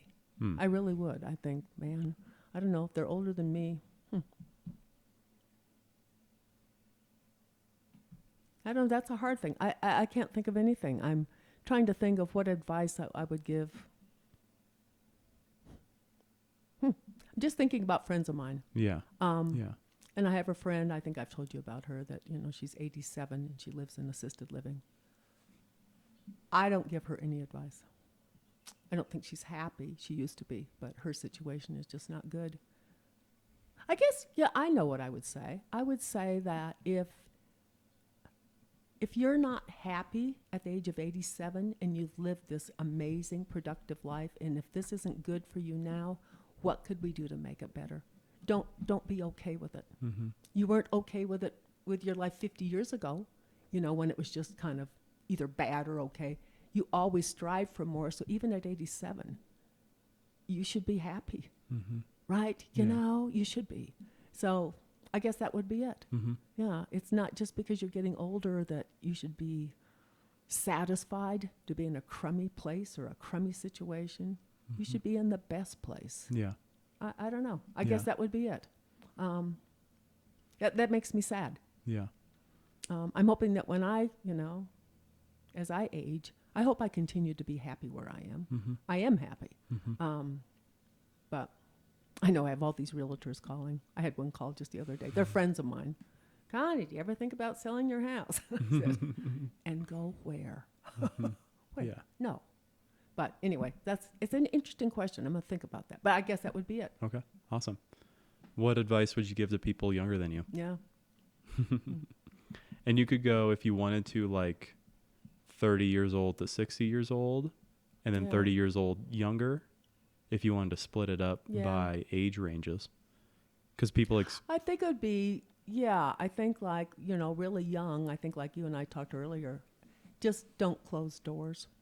You know, leave yourself as many possibilities and avenues, and don't burn bridges, you know. Yeah. That's what I would say. And do the most you can to educate yourself. And as we get older, I would say, be a good friend, because it'll come back to you. It's like my friend Carol says, you can't have friends unless you are a good friend. And so you nurture those things. And then, you know, keep yourself interesting. Keep your mind going. I don't know, and be happy, I guess. And if you're not, then figure out what's keeping you from what to do. Yeah. What do you do? I heard something yesterday, and I don't know if it's true or not, Bosch, but they said people, as we age, a lot of it depends on how active you were when you were young. It's not so much like that I continued to play golf at 76, but what was I doing at the age of 20 and 30? And in my teen years, I was always active. I was always doing something, you know, probably not well, but like aerobics classes or yoga or something. Yeah. But a lot depends on what you were doing as a younger person. So I think that's interesting. I didn't know that. I don't know if it's true or not, but yeah, so I don't know.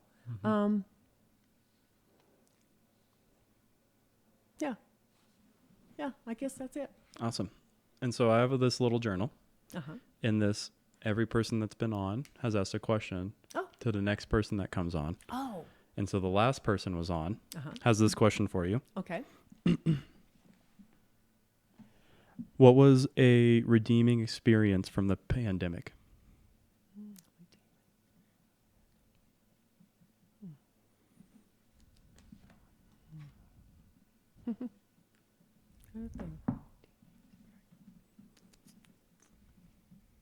Wow.